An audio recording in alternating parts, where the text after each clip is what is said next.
Hello there, and welcome to Sleep Orion. Maybe you've had a long day, or maybe you just like falling asleep while thinking about great feats of human ambition rather than counting sheep. Either way, tonight's journey is for you. You don't need to do anything now but rest.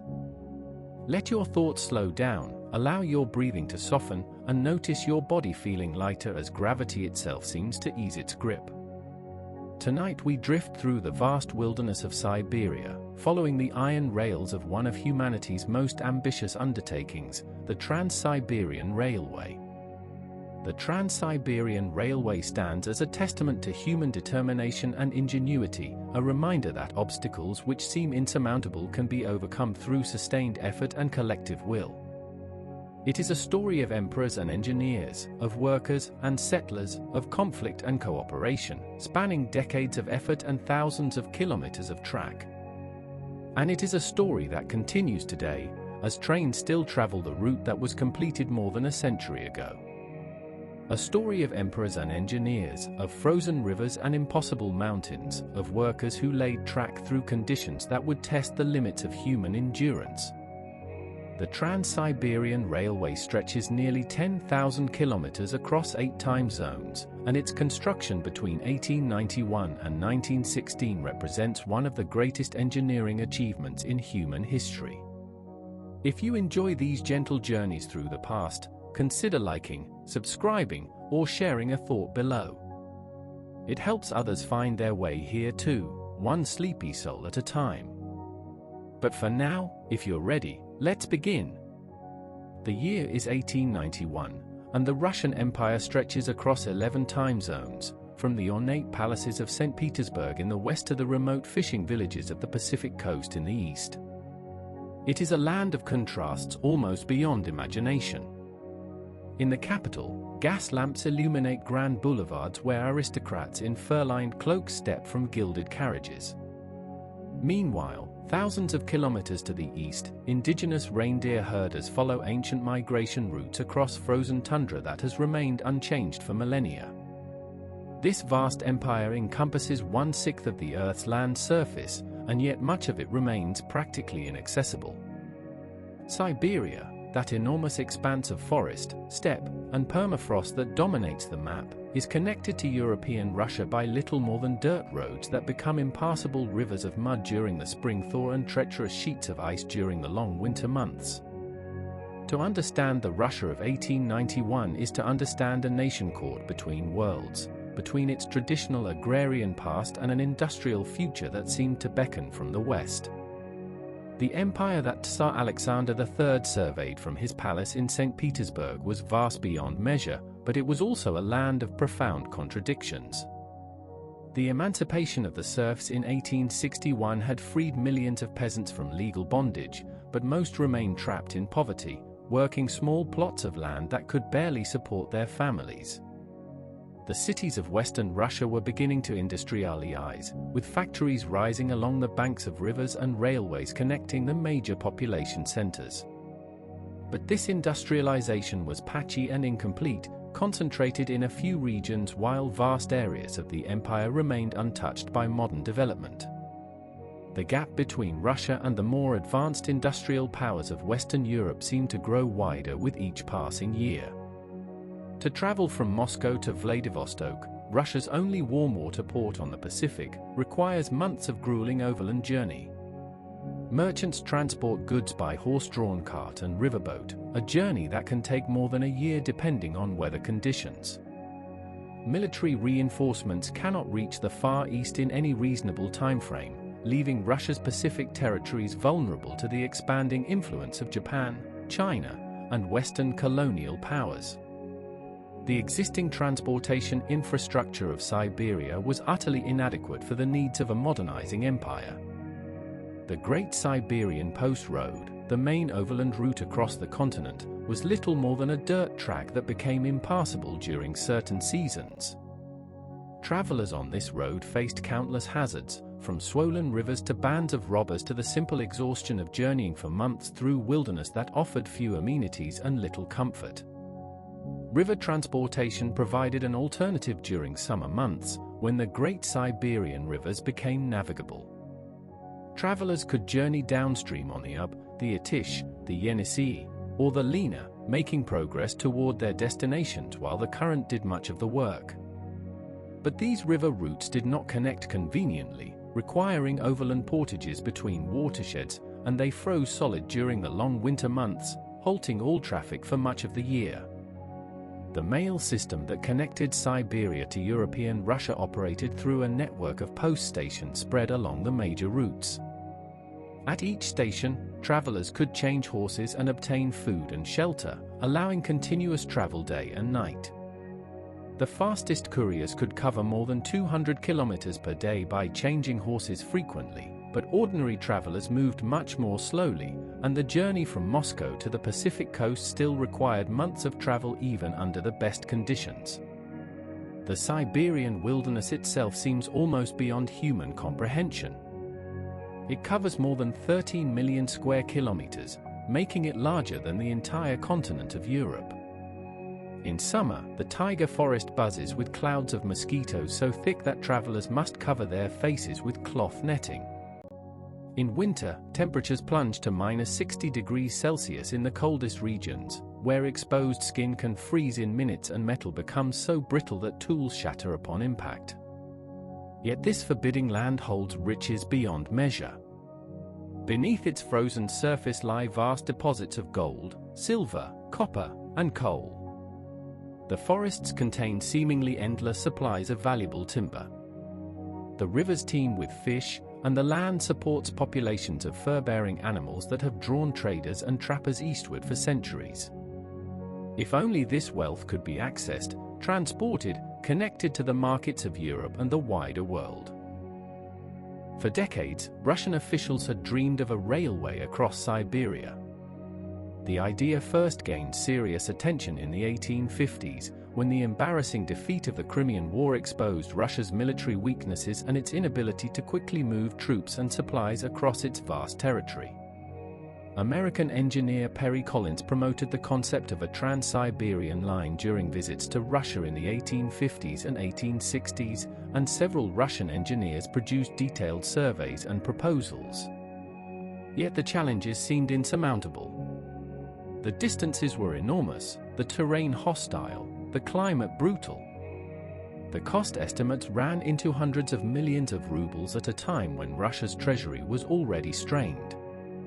The technology of railway construction had advanced tremendously since the first steam locomotives, but building across permafrost, bridging mighty rivers, and cutting through mountain ranges presented engineering problems that had never been attempted at such scale. And then there was the question of labor.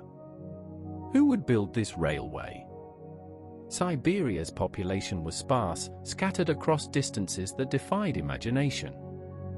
The region had long served as a place of exile for criminals and political prisoners, but these populations were hardly sufficient for a construction project that would require tens of thousands of workers laboring for years on end.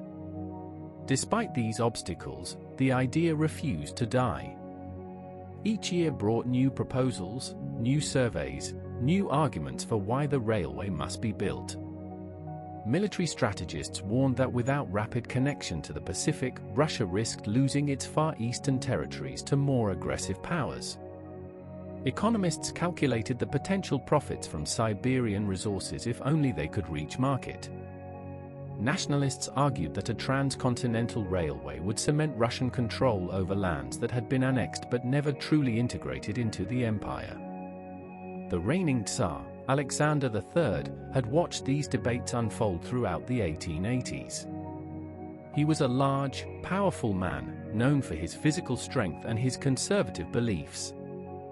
Where his father, Alexander II, had been a reformer who freed the serfs and modernized Russian institutions, Alexander III believed firmly in autocratic rule and Russian tradition. He trusted in the strength of the Russian Empire and in Russia's destiny to expand its influence across Asia. Alexander III had come to the throne under tragic circumstances. His father, Alexander II, had been assassinated by revolutionary terrorists in March 1881, killed by a bomb thrown at his carriage as he traveled through St. Petersburg.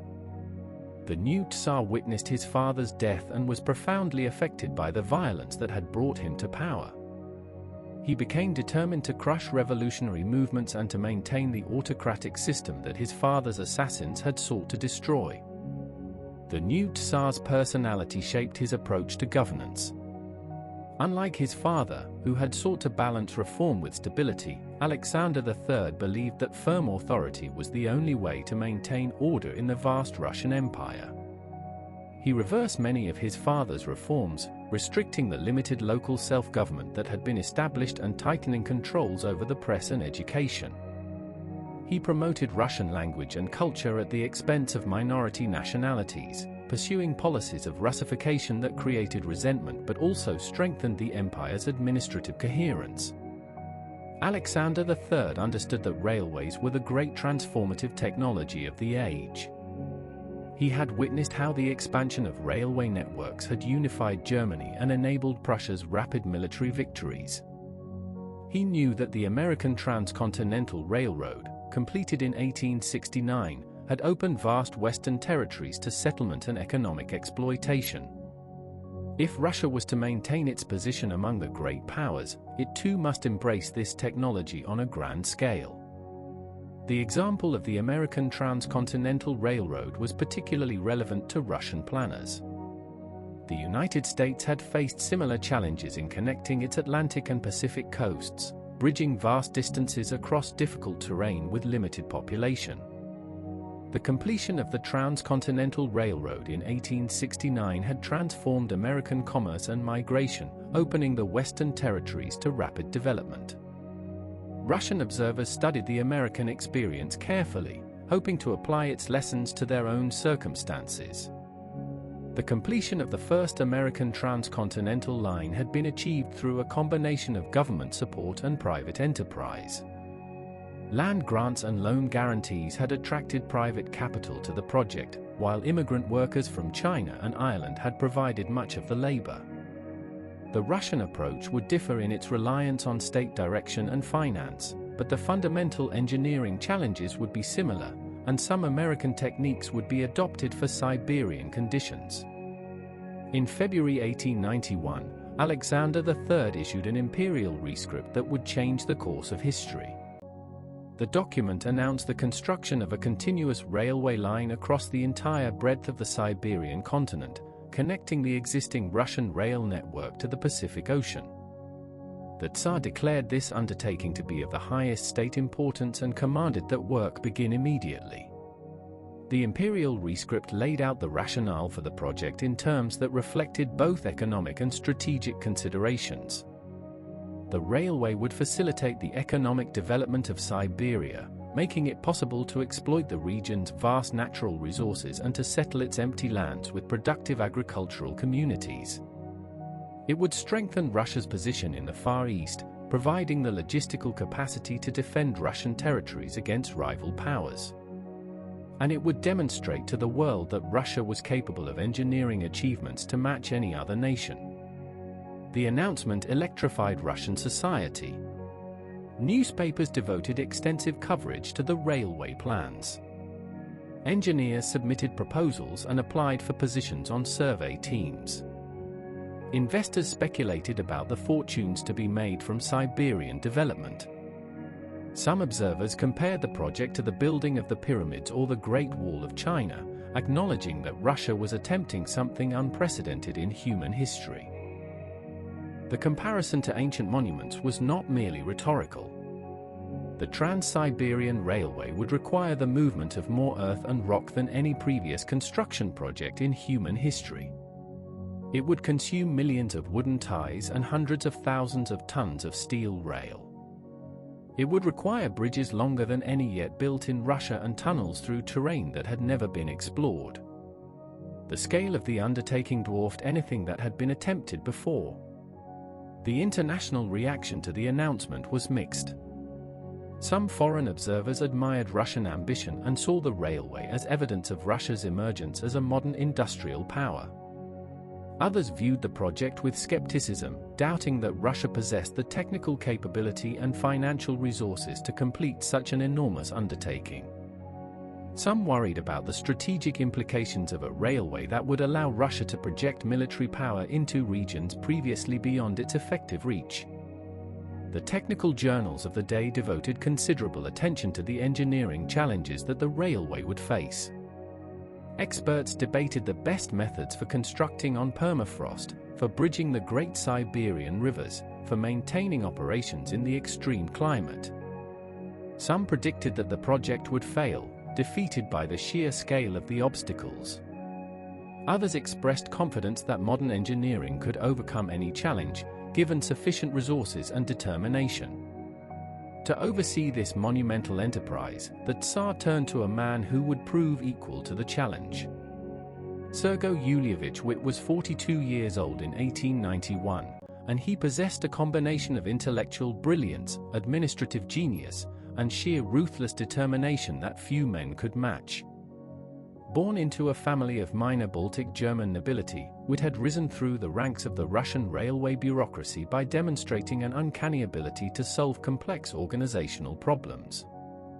Witt had studied mathematics and physics at university before entering government service. He understood both the technical requirements of railway construction and the financial mechanisms necessary to fund such an enormous undertaking. More importantly, he possessed a vision of Russia's future that aligned perfectly with the Trans Siberian project. He believed that industrial development was the key to national power, and that railways were the arteries through which modernization would flow. Witt's intellectual formation had been shaped by his study of economics and his practical experience in railway management. He had written extensively on economic questions, arguing that Russia must industrialize rapidly if it was to maintain its position among the great powers. He saw the railway as the essential tool for this transformation, the means by which raw materials could reach factories and finished goods could reach markets. His approach to economics was practical rather than theoretical. He studied the policies that had enabled other nations to industrialize successfully, particularly the example of Germany under Bismarck. He believed that the Russian state must take an active role in promoting industrial development, using tariffs, subsidies, and direct investment to build the economic capacity that the market alone would not provide quickly enough. The position of finance minister gave Witt control over the vast resources of the Russian treasury. He used this power to pursue his vision of rapid industrialization with single-minded determination. His critics accused him of sacrificing the interests of the peasantry to promote industry, of borrowing recklessly from foreign creditors, of pursuing growth at any cost. His defenders pointed to the transformation of the Russian economy during his tenure, the railway lines stretching across the empire, the factories rising in city after city. In 1892, Alexander III appointed Witt to the position of finance minister, giving him control over the resources necessary to build the railway. Witt approached the task with characteristic energy and ambition. He reorganized Russian finances, stabilized the currency, attracted foreign investment, and funneled billions of rubles toward railway construction. Under his leadership, Russia's railway network expanded rapidly, and the Trans Siberian line began to take shape. Witt's approach combined careful planning with aggressive execution. He divided the Trans Siberian route into several sections that could be constructed simultaneously, allowing work to proceed on multiple fronts at once. He imported the latest railway technologies from Western Europe and America while also encouraging Russian engineers to develop innovative solutions to the unique challenges of Siberian construction. He negotiated complex diplomatic agreements that would allow portions of the railway to pass through foreign territory, saving years of construction time and millions of rubles. The finance minister also understood that the railway's success depended on populating the empty lands through which it passed. He promoted policies encouraging peasant migration to Siberia, offering free land and tax exemptions to families willing to relocate. Between 1891 and 1914, more than 7 million Russians would migrate to Siberia, transforming the demographic character of the region and creating the settlements that would support railway operations. The migration to Siberia that the railway enabled was one of the largest voluntary population movements in human history. Families who had lived for generations in the crowded villages of European Russia now had the opportunity to claim vast tracts of land in a region where farmland seemed unlimited. The Russian government actively promoted this migration, seeing it as a solution to overpopulation and land hunger in the western provinces while also strengthening Russian control over the eastern territories. The migrants traveled by railway to the end of the completed line, then continued by whatever means were available as construction advanced eastward. They brought with them the tools and seeds and animals they would need to establish farms in the new territory. The earliest migrants faced tremendous hardships, arriving in regions with minimal infrastructure and having to build everything from scratch. Later migrants found communities already established, with schools and churches and markets that made the transition easier. The settlement patterns that developed along the railway corridor would shape the geography of Siberia for generations to come. Towns grew up at regular intervals, typically at places where the railway crossed major rivers or where local conditions favored the establishment of administrative centers. The railway determined which communities would prosper and which would languish, creating a linear geography of development that stretched across the continent like a string of beads. Yet for all his administrative brilliance, Wick could not build the railway himself.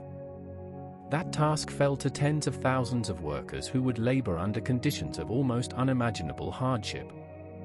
The construction crews included Russian peasants seeking wages to supplement their meager agricultural income, convicts whose sentences were commuted in exchange for railway labor, Chinese workers who crossed the border to find employment, and soldiers whose military service was diverted to construction duties.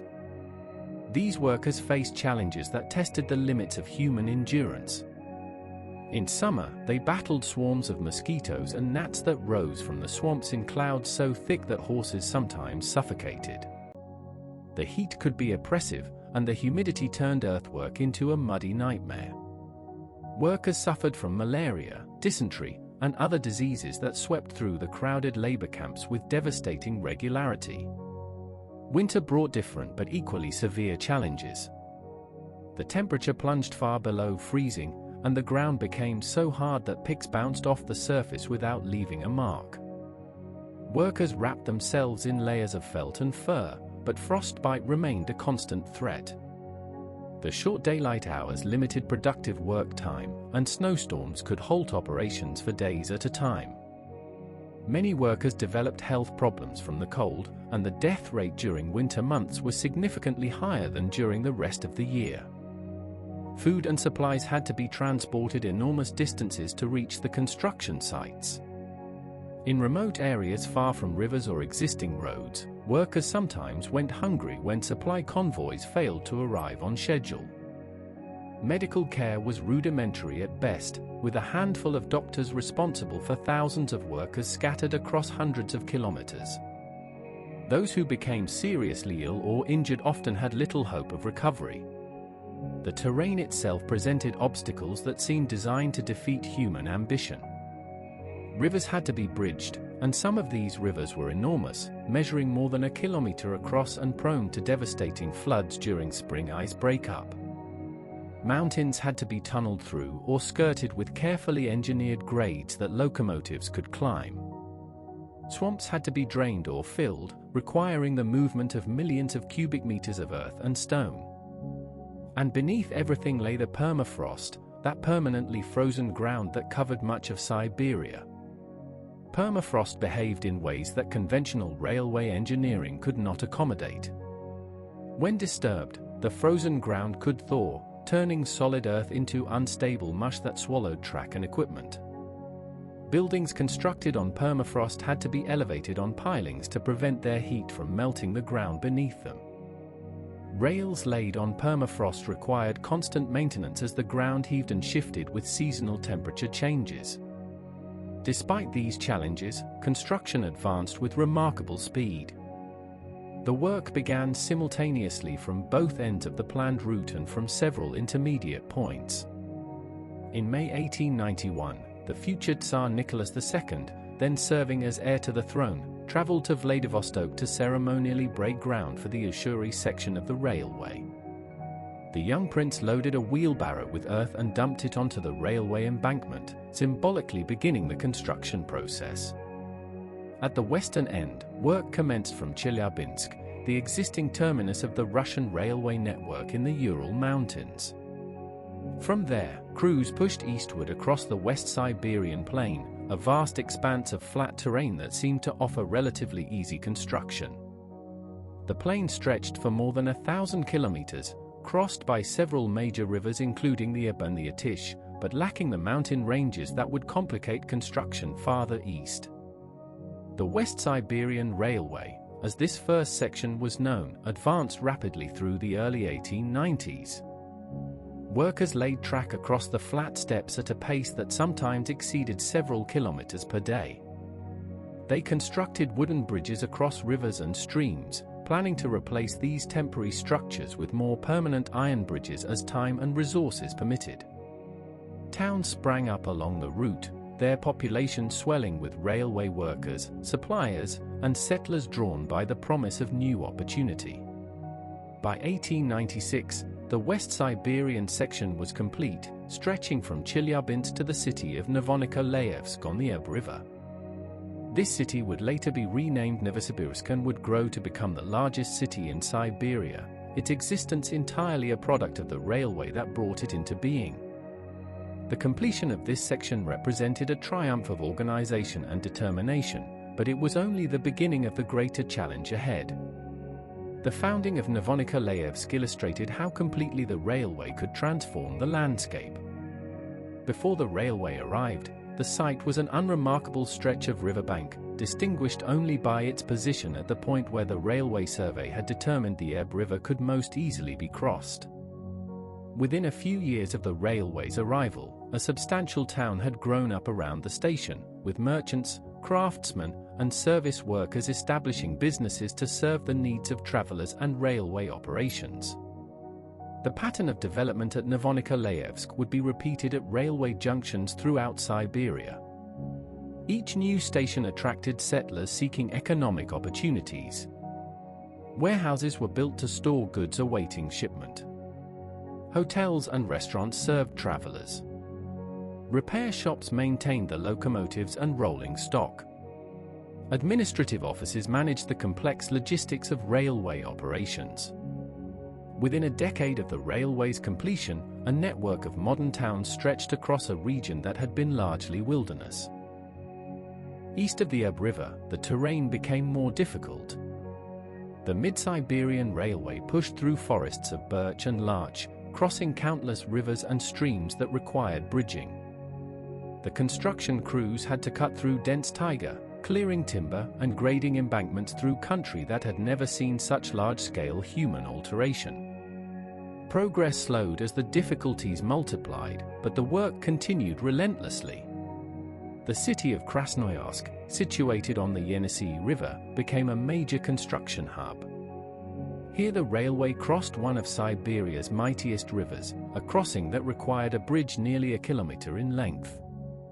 The Yenisei Bridge, completed in 1899, was designed by the engineer Lava Proskuryakov, who would later achieve even greater fame for his work on the Amur crossing. The bridge's graceful iron spans became a symbol of Russian engineering achievement, proof that the empire could accomplish technical feats to match any nation in the world. From Krasnoyarsk, the railway continued eastward toward Irkutsk, the historic capital of eastern Siberia and one of the oldest Russian settlements in the region. Irkutsk had been founded in 1652 as a Cossack outpost, and over the centuries it had grown into a prosperous city known for its fur trade, its intellectual culture, and its role as a point of departure for expeditions into the unknown east. The arrival of the railway would transform Irkutsk yet again, connecting it to the rest of Russia in ways that had never before been possible. The Central Siberian Railway section from the Ob River to Irkutsk was completed in 1899, another milestone in the great project. But ahead lay the most formidable obstacle on the entire route, Lake Baikal, the deepest lake on Earth, containing more fresh water than all the Great Lakes of North America combined. This ancient body of water stretched for more than 600 kilometers along the railway's path, its steep shoreline plunging directly into depths exceeding a mile. The engineers knew that circumnavigating this obstacle would be the greatest challenge they had yet faced. The workers who built these first sections of the Trans Siberian Railway left behind few personal accounts of their experiences. They were largely anonymous men whose individual stories have been lost to history, their contributions remembered only in the aggregate statistics of track laid and bridges built. Yet their collective achievement was nothing short of extraordinary. Working with hand tools and horse-drawn equipment, sleeping in crowded barracks and tent camps, enduring heat and cold and disease and danger, they pushed the iron road across a wilderness that had defeated every previous attempt at large-scale development. The organizational challenge was as great as the physical one. WIT's ministry had to coordinate the work of hundreds of thousands of people spread across thousands of kilometers. They had to ensure that supplies reached remote work sites on schedule, that workers were paid and fed and housed, that engineering problems were identified and solved, that the track being laid in one section would connect seamlessly with track being laid in another. The administrative machinery required to accomplish this was itself a remarkable achievement, demonstrating Russia's capacity for large-scale planning and execution. By the end of the 19th century, the western and central portions of the Trans Siberian Railway were operational, carrying passengers and freight across distances that would have required months of travel just a few years before. A journey that once took half a year could now be accomplished in weeks. The transformation was profound, not just for travelers and merchants, but for the entire character of the Siberian region. Towns that had been isolated outposts suddenly found themselves connected to the wider world. Goods that had been prohibitively expensive due to transport costs became affordable. Young people who might have lived their entire lives without leaving their villages could now contemplate journeys to distant cities. The railway brought newspapers and books, new ideas and new fashions, connecting Siberia to the currents of modern life that were reshaping human society everywhere. Yet as the 19th century drew to a close, the greatest challenges still lay ahead. Lake Baikal remained unbridged, a gap in the railway line that required passengers to transfer to ferry boats for a crossing that could take hours under good conditions and days when storms swept across the lake's notoriously temperamental waters. Beyond Baikal, the route through the mountains of Transbaikal presented engineering difficulties that would push railway technology to its limits. And in the Far East, political complications were arising that would force fundamental changes to the planned route. The workers rested when they could, knowing that tomorrow would bring more labor, more challenges, more kilometers of track to be laid across the endless Siberian wilderness. They were building something unprecedented, a ribbon of steel that would bind together the largest country on Earth and reshape the destiny of nations. Most of them would never see the railway completed, but their work would endure, a monument to human determination stretching from Europe to the Pacific Ocean. As the first decade of construction drew to a close, the Trans Siberian Railway had already achieved remarkable success. More than 4,000 kilometers of track had been laid, connecting the Ural Mountains to the shores of Lake Baikal. The cost had been enormous, running into hundreds of millions of rubles, but the benefits were already becoming apparent. Siberian wheat was flowing westward to European markets. Manufactured goods were flowing eastward to developing communities. The population of Siberia was growing rapidly as settlers arrived to take advantage of newly accessible agricultural land. Sergei Witt watched these developments with satisfaction but also with awareness of how much remained to be done. The railway was not yet complete, and until it reached the Pacific, its strategic and economic potential would remain unfulfilled. He pressed his engineers and administrators to maintain the pace of construction, to solve the problems that remained, to finish what the Tsar had commanded them to begin.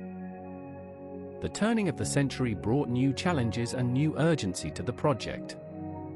International tensions were rising in the Far East, where Russia's interests increasingly conflicted with those of Japan, a rising power determined to establish its own sphere of influence in Northeast Asia. The railway that had begun as a project of economic development was becoming ever more clearly a military necessity, a strategic asset that could determine the outcome of future conflicts.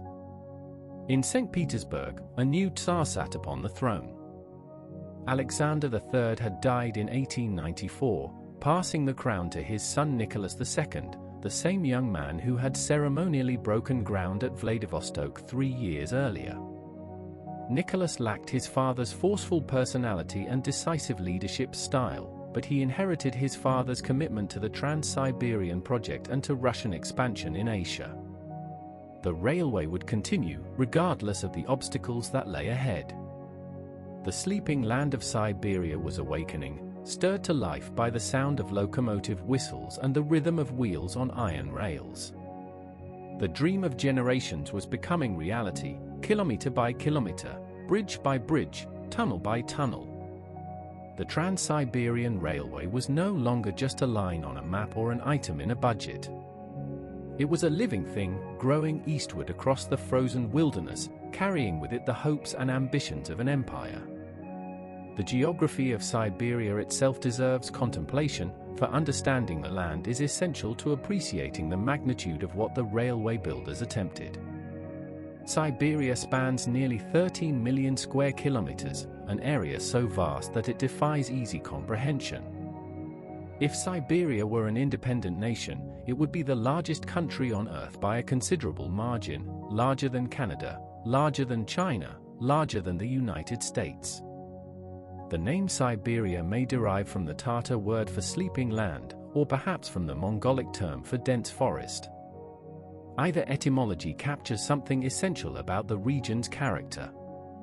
For centuries, Siberia slumbered in isolation, its enormous potential untapped, its vast spaces traversed only by indigenous peoples who had learned to survive in one of the harshest environments on the planet. The West Siberian Plain dominates the western portion of this great landmass. This immense lowland stretches from the Ural Mountains to the Yenisei River, encompassing some of the largest swamps and marshlands in the world. The Ob River and its tributaries drain this region, flowing northward to the Arctic Ocean through landscapes that alternate between dense boreal forest and open wetlands. In summer, the ground becomes saturated with water from melting snow, creating vast breeding grounds for mosquitoes. In winter, temperatures plunge to -40 degrees Celsius and below, freezing rivers solid and covering the land in deep snow. East of the Yenisei lies the Central Siberian Plateau, an ancient geological formation that rises above the surrounding lowlands. This region is characterized by rolling hills and deeply incised river valleys, covered primarily by larch forest. The larch, a deciduous conifer that drops its needles each autumn, is uniquely adapted to the severe Siberian climate. Its shallow root system allows it to survive in areas where permafrost prevents deep root penetration, and its ability to shed needles reduces water loss during the dry winter months. The permafrost that underlies much of Siberia presented one of the most challenging obstacles for railway construction. Permafrost is ground that remains frozen year-round, sometimes reaching depths of more than 1,000 meters. At the surface, an active layer thaws during summer months, but below this thin zone, the ground stays frozen indefinitely. Construction on permafrost requires careful engineering to prevent the heat from buildings and infrastructure from thawing the underlying frozen ground, which can cause structures to shift, crack, and ultimately collapse. The great rivers of Siberia presented both opportunities and challenges for railway construction. The Ob, the Atish, the Yenisei, the Lena, and the Amur are among the largest rivers in the world, draining watersheds that encompass millions of square kilometers. These rivers had long served as the primary transportation arteries of Siberia, navigable during the summer months and providing frozen highways during winter. But for a railway, each river represented an obstacle that had to be bridged, often at enormous cost and with considerable engineering difficulty. The Yenisei River, which the railway crossed at Krasnoyarsk, illustrates the scale of these challenges. The Yenisei is one of the longest rivers in the world, flowing more than 5,000 kilometers from its source in Mongolia to its outlet in the Arctic Ocean. At Krasnoyarsk, the river is nearly a kilometer wide, with a swift current and a tendency toward dramatic spring flooding when ice breakup sends massive blocks of ice crashing downstream. The bridge designed to cross this river had to withstand not only normal traffic loads but also the tremendous forces generated by ice and flooding. The climate of Siberia varies considerably across its vast extent, but everywhere it is characterized by extreme continental conditions. The region lies far from any moderating maritime influence, resulting in enormous temperature swings between summer and winter. In the northeastern part of Siberia, near the town of Verkhoinsk, winter temperatures have been recorded as low as -68 degrees Celsius, making this region one of the coldest inhabited places on Earth. Yet summer temperatures in the same area can exceed 30 degrees Celsius, creating an annual temperature range of nearly 100 degrees. This extreme climate affected every aspect of railway construction. Workers could only accomplish certain types of work during specific seasons. Earth-moving and track laying were generally restricted to the warmer months, while winter was devoted to hauling supplies and preparing materials for the following season's construction. The short Siberian summer, lasting only 3 to 4 months in most areas, compressed the construction schedule and created intense pressure to maximize productivity during the brief window of favorable weather. The vegetation of Siberia reflects the harsh climate. The taiga, or boreal forest, covers most of the region, a vast expanse of coniferous trees stretching thousands of kilometers in every direction. Spruce, fir, and pine dominate in the west, while larch becomes increasingly prevalent toward the east. The forest floor is often covered with thick cushions of moss and lichens, and the undergrowth includes various berries that ripen briefly during the short summer. North of the taiga lies the tundra, a treeless landscape where permafrost prevents the growth of anything larger than small shrubs. The railway route largely avoided the tundra zone, but even in the taiga, conditions could be extremely challenging. The forest had to be cleared to create the railway corridor, requiring the felling of countless trees and the removal of stumps and roots from ground that was often frozen solid. The wildlife of Siberia included species that were both resources and hazards for railway workers. Bears, wolves, and tigers inhabited the forests, occasionally threatening workers and settlers. Reindeer, moose, and various smaller game animals provided food for those who could hunt them. The rivers teemed with fish, including several species of salmon that migrated upstream from the Pacific to spawn in Siberian waters. The human population of Siberia before the railway was remarkably sparse. The 1897 Russian census counted approximately 5.5 million people in all of Siberia, an average density of less than 1 person per square kilometer. These inhabitants included indigenous peoples such as the Evenk, the Saka, the Buryat, and dozens of smaller groups, as well as Russian settlers, exiles, and traders who had migrated eastward over the preceding 3 centuries. The indigenous peoples of Siberia had developed sophisticated adaptations to the extreme environment. The Evenk, spread across a vast territory from the Yenisei River to the Pacific coast, practiced reindeer herding and hunting. The Saka, concentrated in the Lena River basin, had adapted cattle and horse husbandry to the harsh climate. The Buryat, living near Lake Baikal, combined pastoralism with Buddhist religious traditions inherited from their Mongol ancestors. These indigenous communities would be profoundly affected by the railway's construction and the flood of settlers that followed. Some benefited from new economic opportunities, while others found their traditional ways of life disrupted by the influx of outsiders. The railway brought both benefits and challenges to these peoples, a complex legacy that continues to be debated by historians and descendants alike. The Russian settlers who had previously migrated to Siberia came from diverse backgrounds. Some were Cossacks, the frontier military communities that had led Russian expansion across the continent.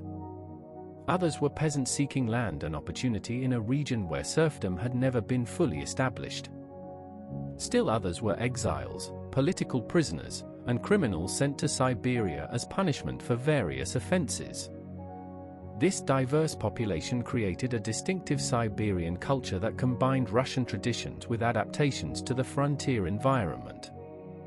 The construction of the Trans Siberian Railway accelerated migration to Siberia dramatically.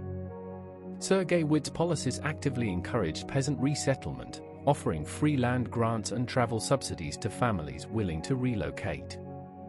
The railway itself made the journey possible in a way it had never been before, reducing the travel time from European Russia from many months to just a few weeks. Between 1891 and 1914, the population of Siberia more than doubled, reaching approximately 10 million people. These new settlers established farms along the railway corridor, transforming the landscape of southern Siberia. They plowed up prairie grasslands that had never before felt the blade, planting wheat, rye, and other grains that would feed both local populations and distant markets. Butter production became a major industry in western Siberia, with dairy products shipped westward to European Russia and even exported abroad. The agricultural development that followed the railway represented one of the largest expansions of cultivated land in human history. Towns and cities grew up along the railway route, their population swelling with merchants, craftsmen, administrators, and service workers. Novonikolayevsk, founded at the crossing of the Eb River in 1893, grew from a tiny settlement to a city of more than 60,000 people by 1914. Similar growth occurred at other railway junctions and river crossings, creating an urban network that had not existed before the railway's construction. The railway also transformed Siberia's economic relationship with the rest of Russia and the world.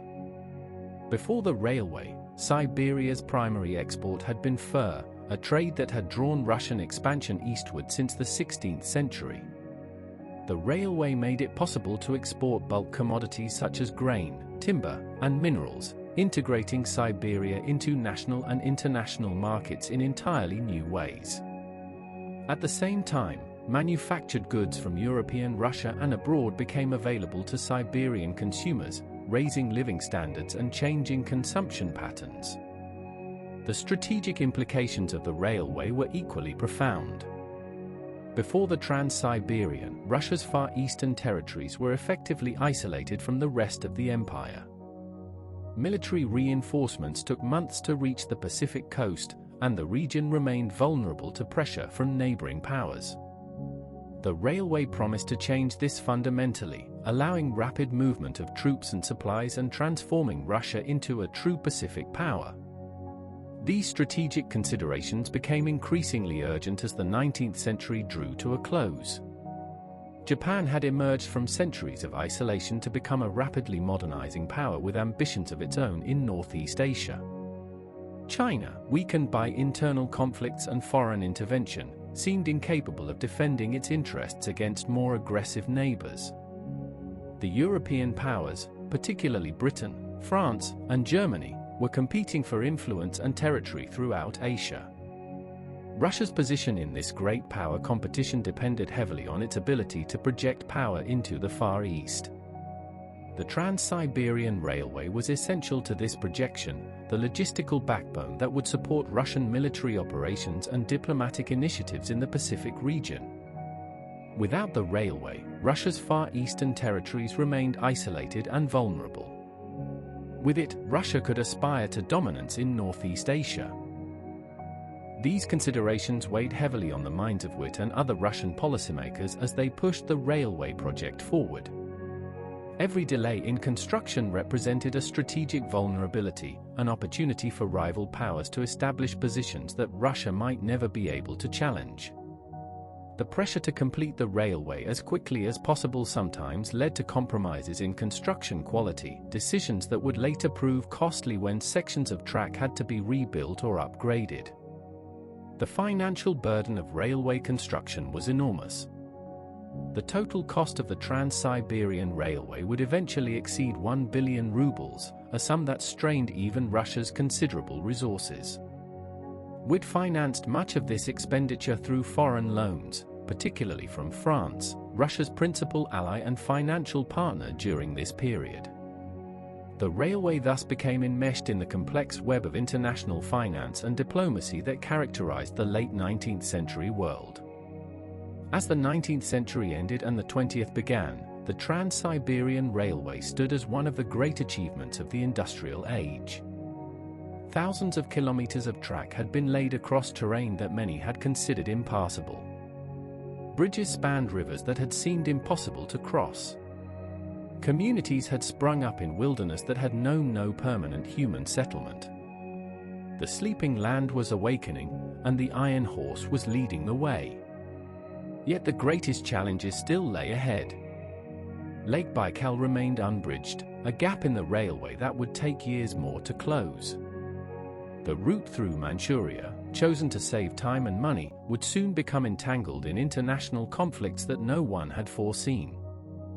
And in the Far East, a rising power was preparing to test Russia's strength in ways that would expose the railway's limitations and accelerate demands for its completion. The workers continued their labor, unaware of the larger forces that were shaping their work.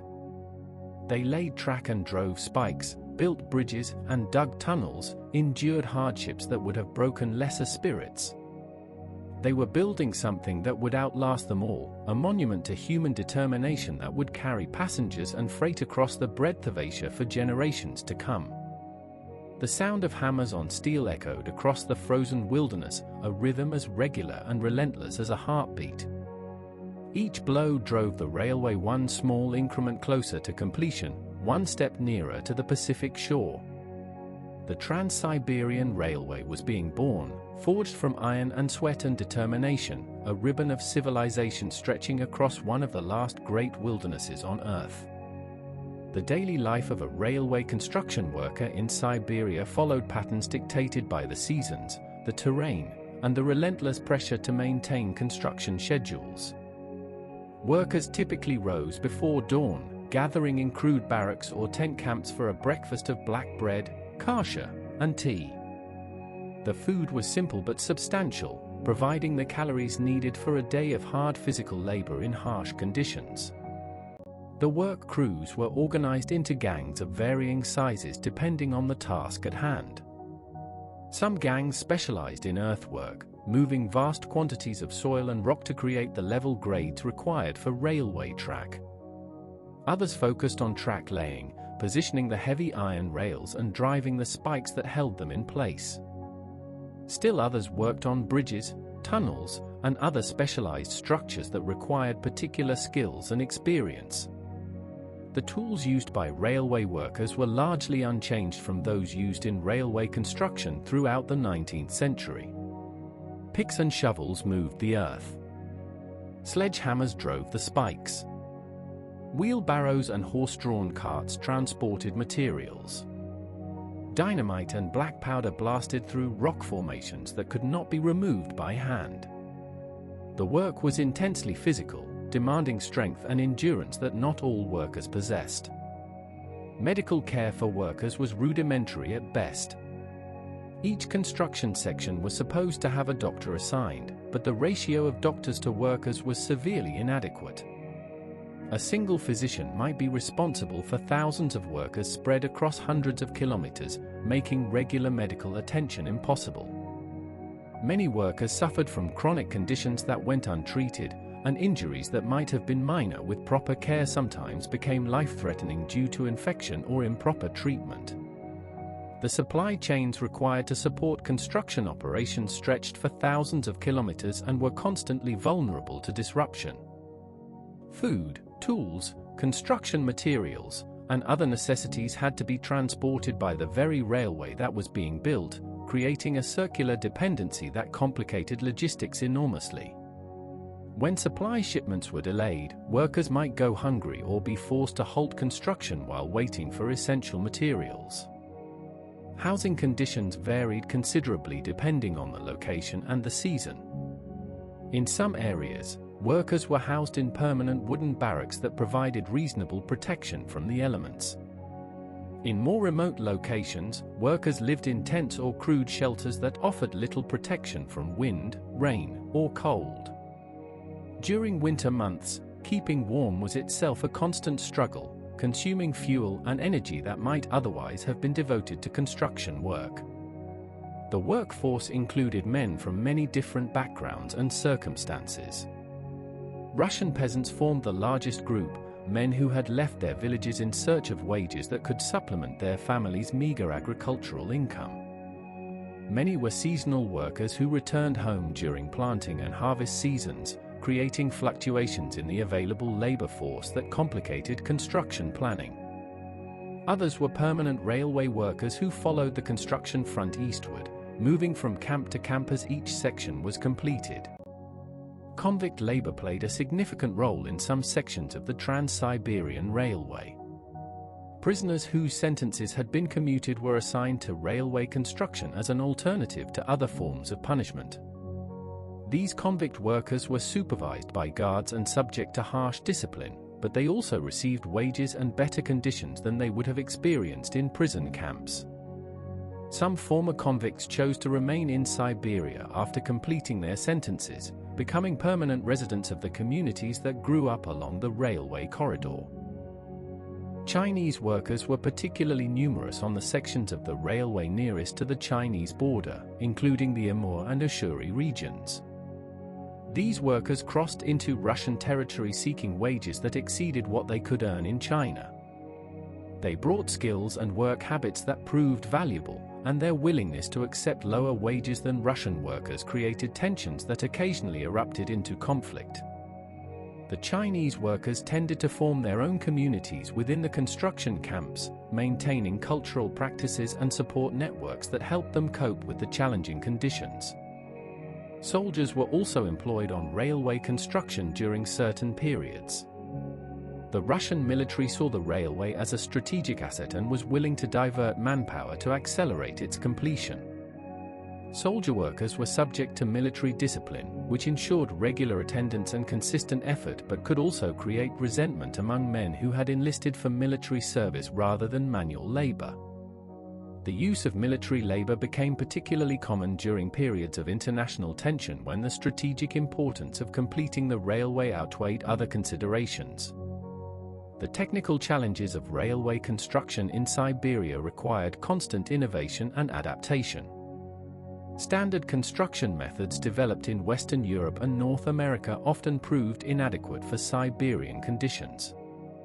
Engineers had to develop new approaches to problems that had never before been encountered on such a scale.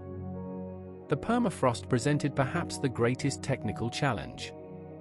Conventional railway construction assumed that the ground beneath the track would remain stable, but permafrost could thaw when disturbed by construction activity, causing the ground to subside unevenly. Track laid on thawing permafrost would twist and buckle, creating dangerous conditions for trains and requiring constant maintenance and repair. Engineers developed several approaches to the permafrost problem. In some areas, they built elevated embankments that allowed cold air to circulate beneath the track, keeping the permafrost frozen.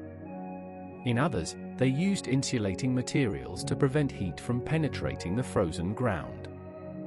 Where permafrost thaw was unavoidable, they designed track systems that could accommodate ground movement without catastrophic failure. These innovations would prove valuable not only for the Trans Siberian Railway but for later construction projects in permafrost regions around the world. Bridge construction presented its own unique challenges. The rivers of Siberia are among the largest in the world, and their behavior is dramatically different from the rivers that European engineers had learned to bridge. Siberian rivers experience tremendous seasonal variations in water level, with spring floods that can raise water levels by 10 meters or more above winter lows. The spring ice breakup sends massive chunks of ice downstream with tremendous force, capable of destroying any structure in their path. Bridges designed for Siberian conditions had to be built higher and stronger than would have been necessary in milder climates. The piers supporting the bridge spans had to be protected against ice impact, often with specially designed ice-breaking structures that deflected floating ice away from the vulnerable supports. The bridges themselves had to be able to flex and move with temperature changes, as the extreme temperature range caused significant expansion and contraction of metal components. The construction of each major bridge was itself a significant engineering project. The crossing of the Ub River, completed in 1896, required a bridge nearly half a kilometer long, built in conditions that allowed only a few months of productive work each year. The Yenisei Bridge at Krasnoyarsk, completed in 1899, was even longer and more complex, its graceful iron spans becoming a symbol of Russian engineering achievement. Tunnel construction in Siberian conditions presented challenges that went beyond the usual difficulties of working underground. The rock formations through which tunnels had to be cut were often extremely hard, requiring extensive use of explosives and making progress painfully slow. Groundwater seeping into tunnels could freeze during winter months, creating ice formations that blocked the tunnel and required removal before work could continue. The most challenging tunnel work occurred on the Circumbaikal Railway, where more than 30 tunnels had to be cut through the hard rock of the lakeside mountains. Some of these tunnels took years to complete, their progress measured in meters per month rather than the kilometers per day achieved on easier sections of the line. The workers who drove these tunnels labored in dangerous conditions, facing rockfalls, explosions, and the constant risk of tunnel collapse. The rolling stock used on the Trans Siberian Railway evolved continuously as the line extended and traffic increased. The first locomotives were relatively small engines capable of pulling modest trains at modest speeds. As the railway matured, larger and more powerful locomotives were introduced, capable of hauling heavier loads up the steeper grades and maintaining higher speeds on favorable sections. The passenger cars of the Trans Siberian Railway became famous for their comfort and amenities, at least in the first and second class sections. Travelers could occupy private compartments with beds that converted to seating during the day, take meals in dining cars that served elaborate menus, and pass the time in library cars stocked with books and periodicals. The journey across Siberia, which had once been an ordeal of months, became almost a luxury cruise on rails, with comfortable accommodations and ever-changing scenery outside the windows. Third-class passengers experienced the journey differently. They traveled in crowded cars with wooden benches, brought their own food for the long journey, and endured conditions that were functional but far from luxurious. Many third-class passengers were migrants heading to new homes in Siberia, their possessions packed into bundles and baskets that filled every available space. For these travelers, the train was less a luxury conveyance than a means of transportation to a new life. The freight traffic on the Trans Siberian Railway transformed the economy of Siberia and its relationship with the rest of Russia.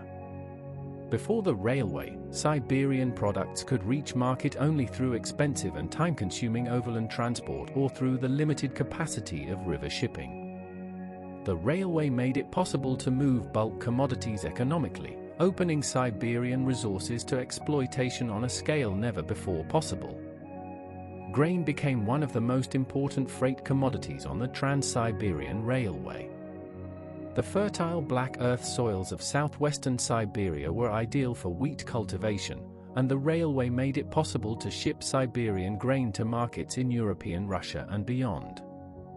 By the early 20th century, Siberian wheat had become an important factor in world grain markets, competing with wheat from the American plains, the Argentine pampas, and the traditional grain-producing regions of Europe.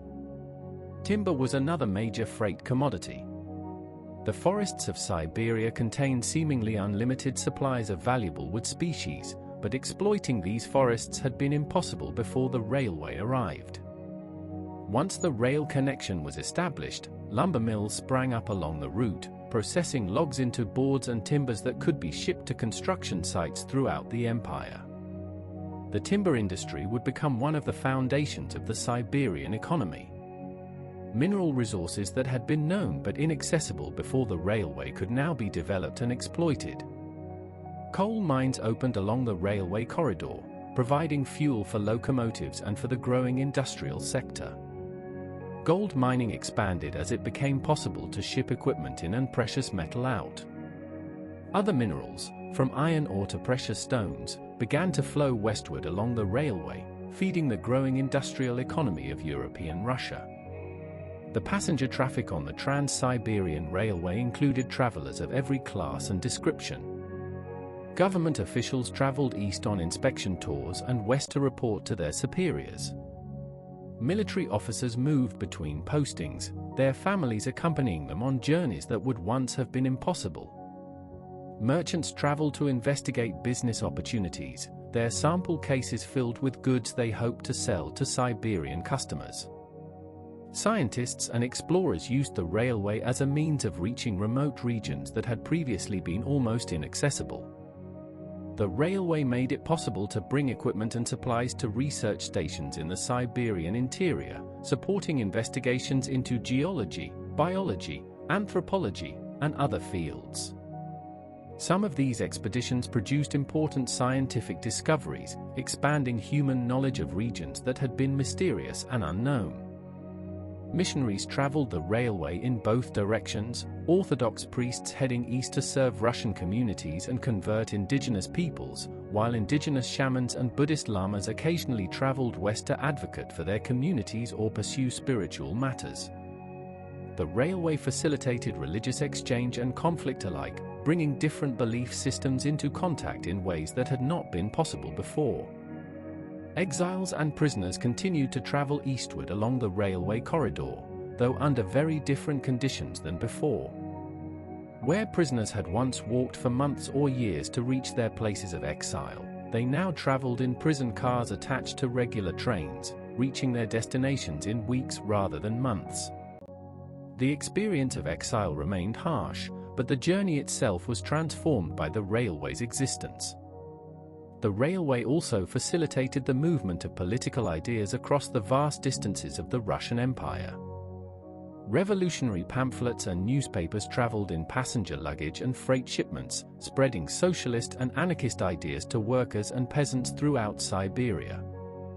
The very workers who built and operated the railway became a constituency for radical politics, their experiences of harsh labor and inadequate compensation making them receptive to messages of social change.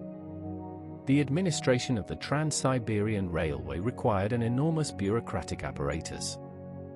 The railway was divided into sections, each with its own management structure, maintenance facilities, and workforce. Above these section-level organizations sat regional administrations that coordinated operations across multiple sections. At the top was the Central Railway Administration in St. Petersburg, which set policies, allocated resources, and made the major decisions that shaped the railway's development. This bureaucratic structure was both a strength and a weakness. It provided the coordination necessary to operate a railway system spanning thousands of kilometers, ensuring that schedules were maintained, equipment was serviced, and problems were addressed. But it also created inefficiencies and rigidities that made adaptation to changing circumstances difficult.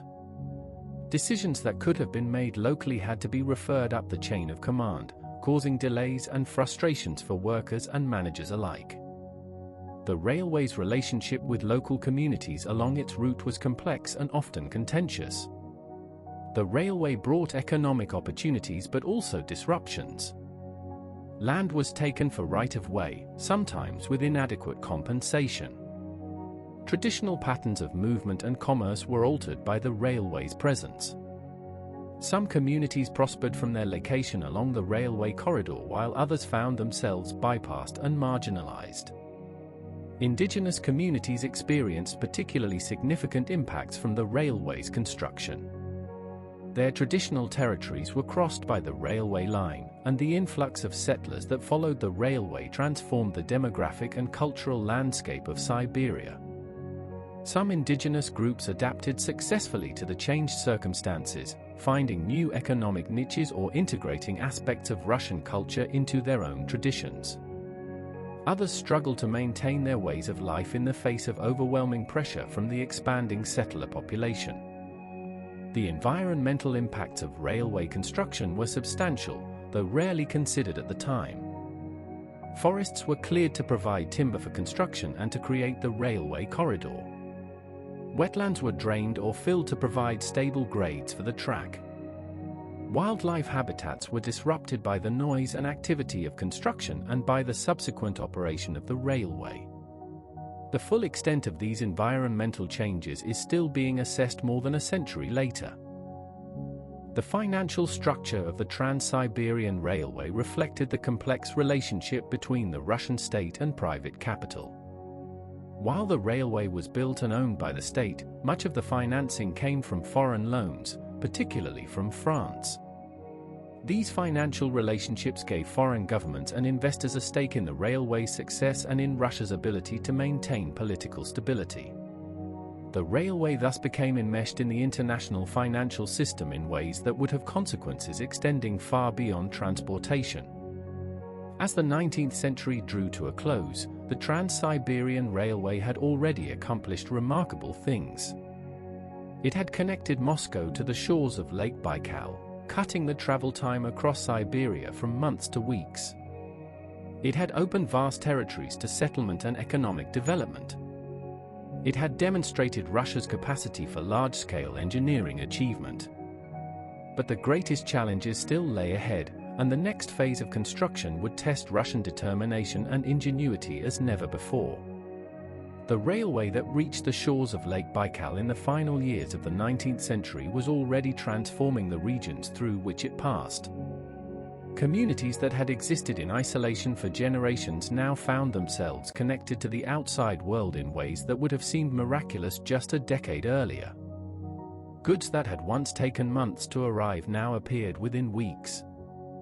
News from Moscow reached Siberian towns while it was still fresh. The world was shrinking, and Siberia was becoming part of a connected global system. The railway had reached the shores of Lake Baikal, and there it paused, confronting an obstacle that would test the ingenuity of Russian engineers as no challenge had before. Lake Baikal is a place of superlatives, the deepest lake on Earth, the largest body of fresh water by volume, an ancient rift valley that has been filling with water for more than 25 million years. The lake contains roughly 20% of the world's unfrozen fresh water, more than all 5 of North America's Great Lakes combined. The statistics alone convey something of Baikal's immensity. The lake stretches for more than 600 kilometers from north to south, with a maximum width of nearly 80 kilometers. Its deepest point reaches more than 1,600 meters below the surface, a depth that would submerge most mountains. The water is so clear that objects can be seen at depths of 40 meters or more, and the lake supports unique species found nowhere else on Earth, including the Baikal seal, the world's only freshwater seal. The geological forces that created Lake Baikal continue to shape it today. The lake lies in an active rift zone where the Earth's crust is slowly pulling apart. Earthquakes are common in the region, and the lake continues to deepen and widen at a rate of approximately 2 centimeters per year. The surrounding mountains are geologically young, their steep slopes plunging directly into the lake's depths with few intermediate terraces or benches that might have provided natural routes for a railway. The climate around Lake Baikal is severe but also locally modified by the enormous body of water. The lake acts as a thermal mass, absorbing heat during summer and releasing it during winter, moderating temperatures along its shores. Nevertheless, winters remain extremely cold, with temperatures plunging far below freezing and the lake's surface freezing to a thickness of more than a meter in most years. The ice that forms is remarkably clear and strong, capable of supporting the weight of heavy vehicles and even temporary railways. The lake's weather is notoriously unpredictable and often violent. Storms can develop rapidly, generating waves several meters high that pound the shore with tremendous force. The topography of the surrounding mountains channels winds through narrow valleys, creating sudden gusts that can capsize boats and endanger anyone caught in the open. Navigation on Lake Baikal has always been hazardous, and the lake has claimed many lives over the centuries. For the railway builders, Lake Baikal presented a problem of seemingly impossible dimensions. The original surveys had identified a route around the southern tip of the lake, following the shoreline through terrain of extraordinary difficulty. The mountains rose steeply from the water's edge, leaving no natural corridor for a railway. The rock was hard and resistant to excavation. The shoreline was subject to violent storms that could generate waves several meters high. And the engineering work required would be among the most complex ever attempted. The decision to build the Circumbacal Railway rather than seeking an alternative route reflected both engineering confidence and strategic urgency. Alternative routes existed that would have avoided the lakeside mountains, but these routes added hundreds of kilometers to the total distance and would have required years of additional construction time. Given the strategic importance of completing the transcontinental connection as quickly as possible, Russian authorities chose to accept the engineering challenges of the direct route. While the Circumbacal Railway was being designed and constructed, a temporary solution was needed to maintain continuity of the transcontinental route. The Russian government purchased ice-breaking ferry boats capable of carrying railway cars across the lake during the summer months. The largest of these vessels, named Baikal, was built in Britain and shipped to Siberia in pieces, then reassembled on the lake shore. This massive vessel could carry an entire train, including its locomotive, across the lake in approximately 4 hours under favorable conditions. The Baikal was an impressive piece of naval architecture, one of the largest ice-breaking vessels of its era. The ship was nearly 90 meters long and could carry 25 loaded freight cars or a combination of passenger cars and freight. Its powerful engines could maintain progress through ice up to a meter thick, allowing operations to continue longer into the winter season than ordinary vessels could manage. A second, smaller ferry boat named Angara was also constructed to handle overflow traffic and to continue operations when the Baikal was undergoing maintenance. During winter, when the lake froze solid, a more unusual arrangement was employed. Rails were laid directly on the ice, creating a temporary railway crossing that allowed trains to travel from shore to shore. This ice railway operated successfully for several seasons, though it was not without risk.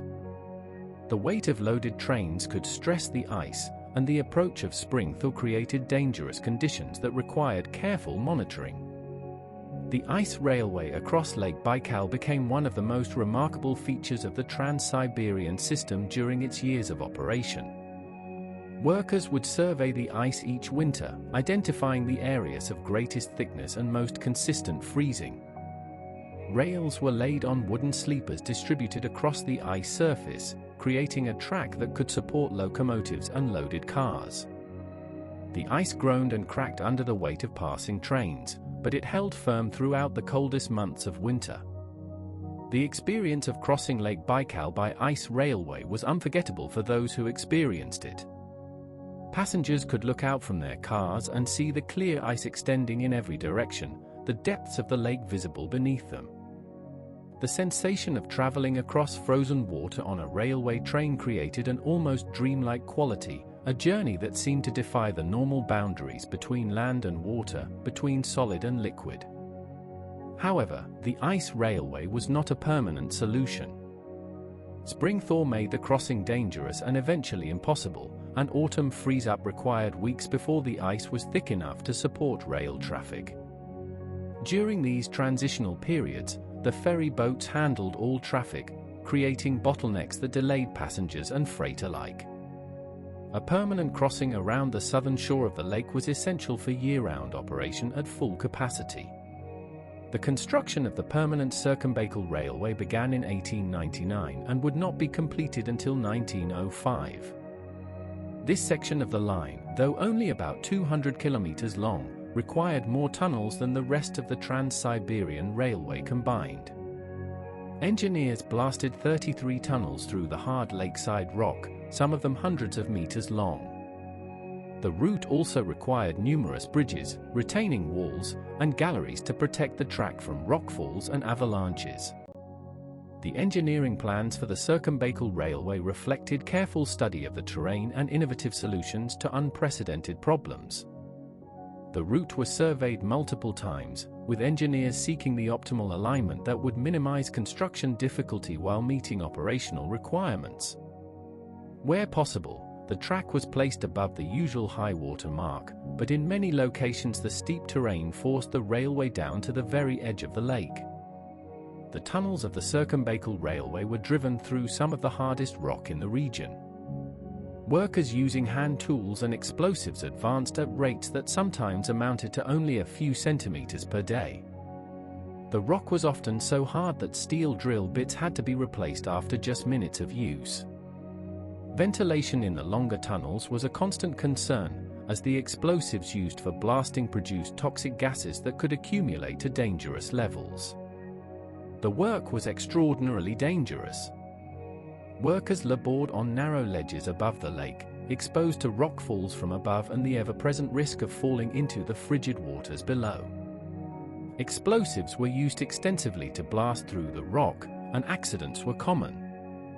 The death toll among construction workers was significantly higher on this section than on any other part of the railway, though exact figures were never officially recorded. Stories circulated among the workers of accidents and disasters that claimed multiple lives at once. A premature explosion might kill an entire drilling crew. A rockfall might sweep workers off a ledge into the lake below. Cave-ins within partially completed tunnels could trap workers for hours or days before rescue was possible, if it was possible at all. The Circumbacal Railway was built with human blood as well as with stone and iron. The engineering solutions developed for the Circumbacal Railway demonstrated the remarkable creativity of Russian engineers working under extreme conditions. Where the terrain was too steep for conventional construction, they built stone galleries that protected the track while allowing debris to slide harmlessly over the roof. Where tunnels could not be aligned properly due to geological conditions, they developed innovative methods for controlling groundwater and stabilizing unstable rock formations. The galleries of the Circumbacal Railway were particularly ingenious structures. Built of massive stone blocks, they created covered passages that protected the track from rockfalls and avalanches while allowing the railway to pass through terrain that would otherwise have been impassable. Some galleries extended for hundreds of meters, their vaulted roofs shedding debris that accumulated above while trains passed safely through the protected passage below. Retaining walls were built along much of the route, holding back the unstable slopes above and below the track. These walls were constructed of local stone, carefully fitted together without mortar in traditional techniques that had been used for centuries. The walls had to be massive to withstand the forces acting on them, as both gravity pulling downward and frost heave pushing upward threatened to dislodge them from their foundations. The bridges along the Circumbacal route crossed streams and ravines that cut through the lakeside mountains. Many of these bridges were built on stone foundations but carried iron or steel spans that could handle the weight of locomotives and loaded trains. The bridge designs had to accommodate not only normal traffic loads but also the extreme temperature variations of the Siberian climate, which caused metal components to expand and contract significantly between summer and winter. The cost of the Circumbacal section was enormous relative to its length. Some estimates suggest that this 200-kilometer stretch consumed more resources than the entire 3,000 kilometers of the West Siberian Railway. The investment was justified by the strategic importance of completing the transcontinental route and by the impossibility of maintaining ferry operations indefinitely. But the financial burden contributed to the fiscal pressures that would complicate Russian policy in the years ahead. The completion of the Circumbacal Railway in 1905 was celebrated as a major achievement, though the celebration was muted by the ongoing difficulties of the Russo-Japanese War. The railway allowed year-round operation of the transcontinental route without the delays and complications of lake crossings. Passengers and freight could now travel from Moscow to Vladivostok without interruption, completing a journey that had seemed impossible just a generation earlier. The Circumbacal Railway remains one of the most scenic sections of the Trans Siberian route, though its role in transcontinental traffic has been diminished by later construction. In the 1950s, a new shorter route was built inland from Lake Baikal, bypassing the winding lakeside track. The original Circumbaikal Railway remains in operation as a secondary route, carrying local traffic and tourist trains that come to admire the spectacular scenery and the remarkable engineering achievements of more than a century ago. Even as the Circumbaikal Railway was being constructed, events were unfolding to the east that would reshape the entire Trans Siberian project. The original plan had called for the railway to follow Russian territory throughout its length, swinging northward through the Trans-Baikal region and then descending to the Pacific coast at Vladivostok. This route added thousands of kilometers to the journey and required construction through some of the most difficult terrain in eastern Siberia.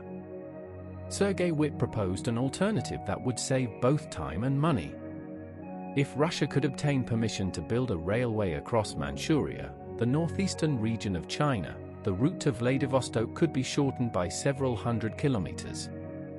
The terrain in Manchuria was generally less difficult than the alternative Russian route, and construction could proceed more quickly. The diplomatic implications were complex, but Witt believed the benefits outweighed the risks. The opportunity to implement this plan arose in the aftermath of the Sino-Japanese War of 1894 to 1895. Japan's decisive victory over China demonstrated the weakness of the Qing dynasty and opened new possibilities for foreign intervention in Chinese affairs. Russia joined with France and Germany in the Triple Intervention, pressuring Japan to return the Liaodong Peninsula to China. This diplomatic maneuver earned Russia considerable goodwill in Beijing and created an opportunity for deeper engagement.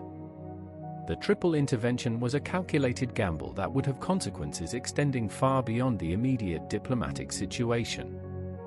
Japan was forced to relinquish territory it had won fairly in war, creating deep resentment that would fester for years.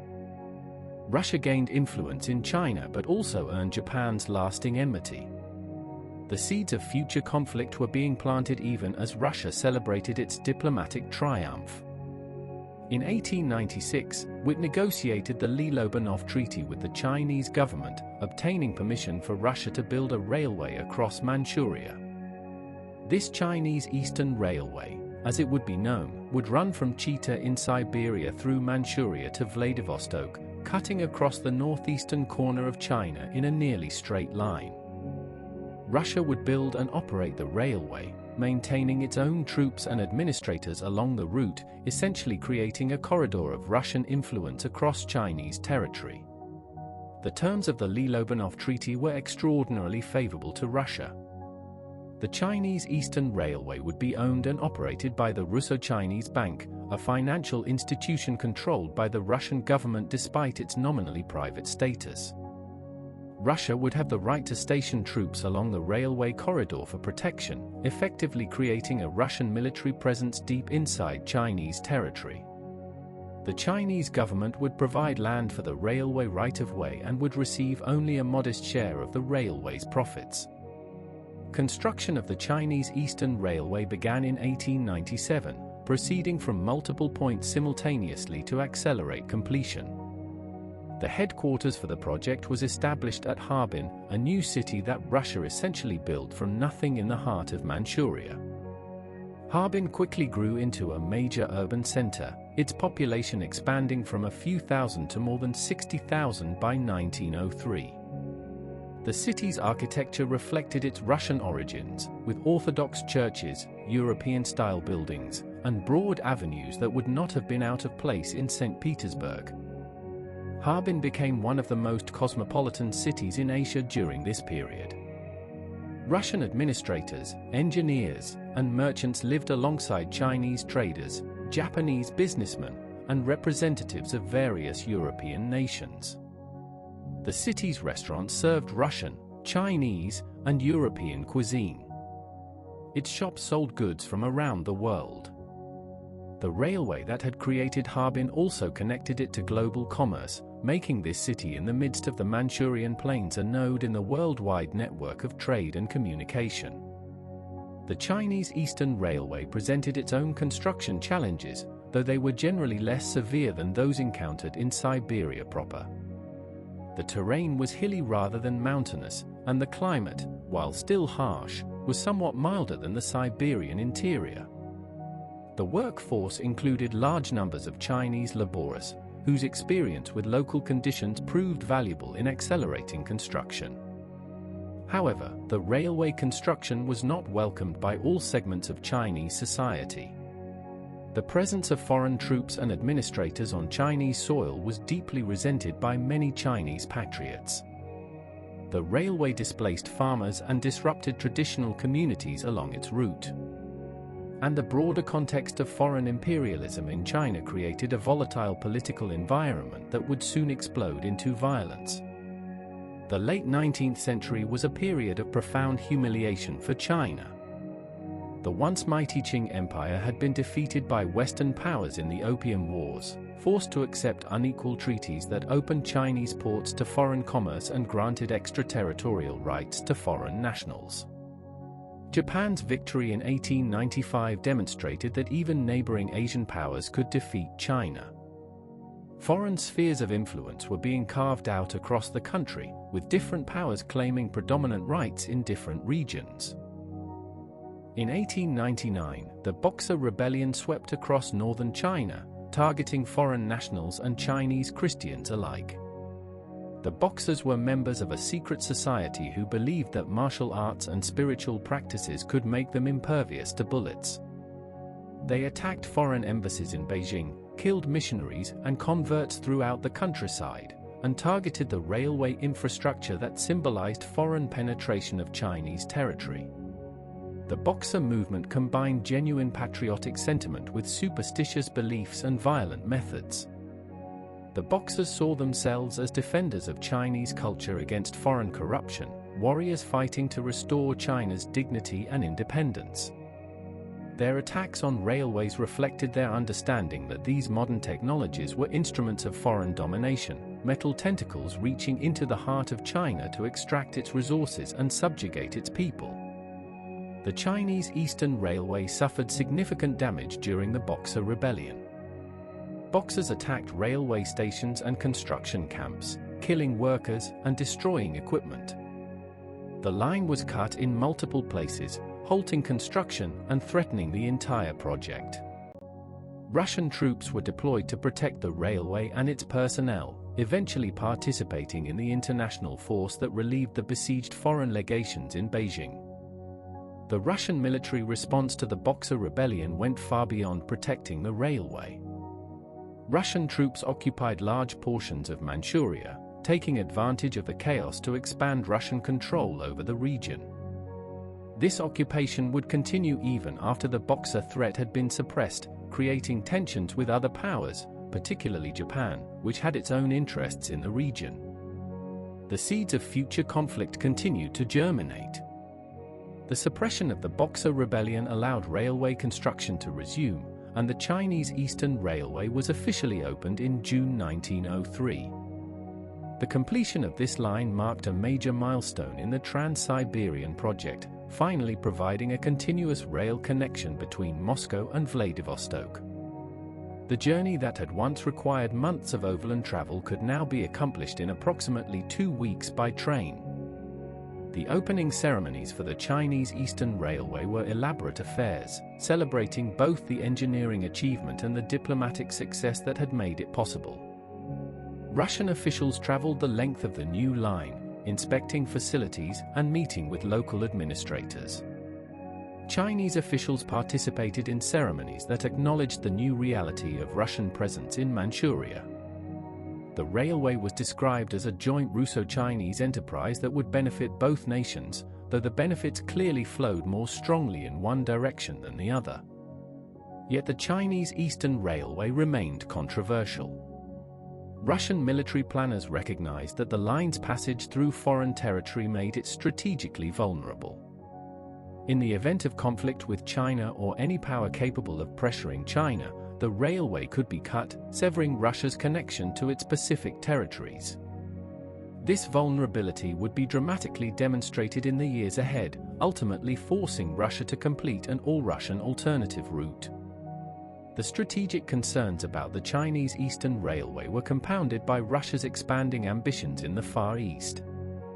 Not content with the railway corridor through Manchuria, Russia sought additional concessions from the weakened Qing government.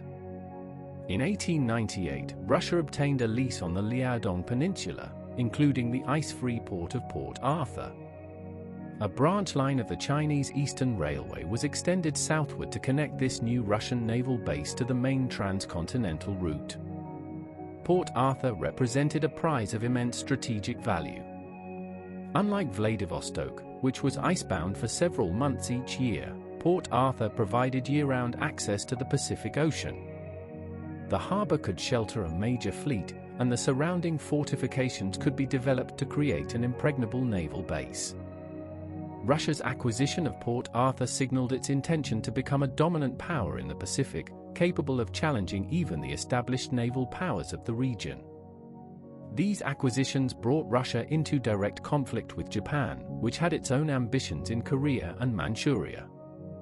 Japan had been forced to give up the Liaodong Peninsula after its victory in the Sino-Japanese War, only to watch Russia obtain the same territory a few years later.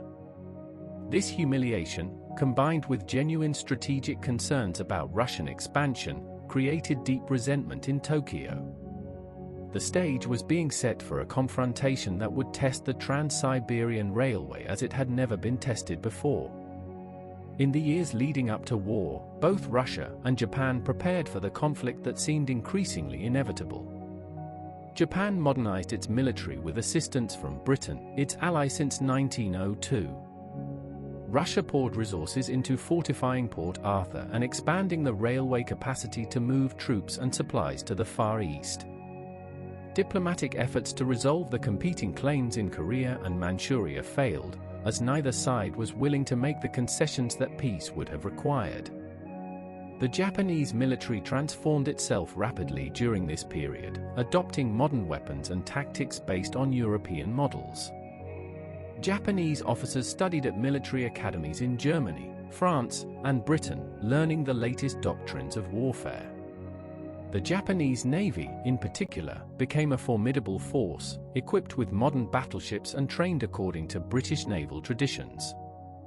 By 1904, Japan possessed military capabilities that few outside observers fully appreciated. Russia, confident in its vast resources and European prestige, underestimated the Japanese threat. Russian military planners assumed that sheer numbers would prevail in any conflict, overlooking the importance of morale, training, and logistical capability. The limitations of the Trans Siberian Railway, which constrained the rate at which reinforcements could reach the Far East, were inadequately considered in military planning. In February 1904, the Japanese Navy launched a surprise attack on the Russian fleet anchored at Port Arthur, beginning the Russo-Japanese War without a formal declaration. The attack achieved significant success, damaging several Russian battleships and establishing Japanese naval superiority in the region. Japanese armies soon landed in Korea and Manchuria, advancing toward the Russian positions along the railway corridor. The attack on Port Arthur came without warning, the Japanese torpedo boats striking in the darkness before any declaration of war had been issued. The surprise achieved tactical success, but it also generated outrage in Russia and sympathy for Russia in many other countries. The violation of diplomatic norms seemed to confirm Japanese treachery in European eyes, though Japan argued that Russia's failure to withdraw troops from Manchuria had made war inevitable. The Trans Siberian Railway was suddenly thrust into the center of a major military conflict. The entire justification for the railway had rested partly on its strategic importance for defending Russia's Far Eastern territories. Now that theory would be put to the test, and the results would prove sobering. The fundamental problem was capacity. The Trans Siberian Railway in 1904 was still a single-track line for most of its length. The circumbaikal section was not yet complete, requiring transfers at Lake Baikal that created significant delays. The Chinese Eastern Railway, though operational, had limited capacity and was now threatened by Japanese military advances. The entire system could move far fewer troops and supplies than Russia needed to confront the Japanese threat. In the months before the war, Russia had maintained only about 80,000 troops in the Far East, facing a Japanese army that could mobilize more than 1 million men. The Trans Siberian Railway was theoretically capable of delivering reinforcements, but at rates far below what the military situation required. Trains from European Russia took 2 weeks or more to reach Manchuria, and the line's limited capacity meant that reinforcements arrived at a rate of only about 30,000 per month. The Russian military attempted to maximize the railway's throughput, but the constraints were fundamental. Adding more trains increased the risk of accidents and delays. The single track meant that eastbound and westbound trains had to wait for each other at passing loops, limiting the total number of trains that could operate. The logistics of supplying food, fuel, and ammunition for both the trains themselves and the armies they were supporting created additional complications. The war on land proceeded poorly for Russia despite the reinforcements that the railway delivered. Japanese forces besieged Port Arthur, cutting it off from relief by land. Japanese armies defeated Russian forces in a series of battles in Manchuria, including the major engagement at Mukden in early 1905. Russian commanders proved unable to coordinate their forces effectively, and the troops themselves often showed poor morale and discipline. The siege of Port Arthur became one of the defining episodes of the Russo-Japanese War. The fortress held out for months, its defenders enduring bombardment, disease, and starvation while awaiting relief that never came. The railway delivered reinforcements and supplies to Russian armies in Manchuria, but those armies proved unable to break through the Japanese lines and relieve the besieged port. When Port Arthur finally surrendered in January 1905, it represented a devastating blow to Russian prestige and military power.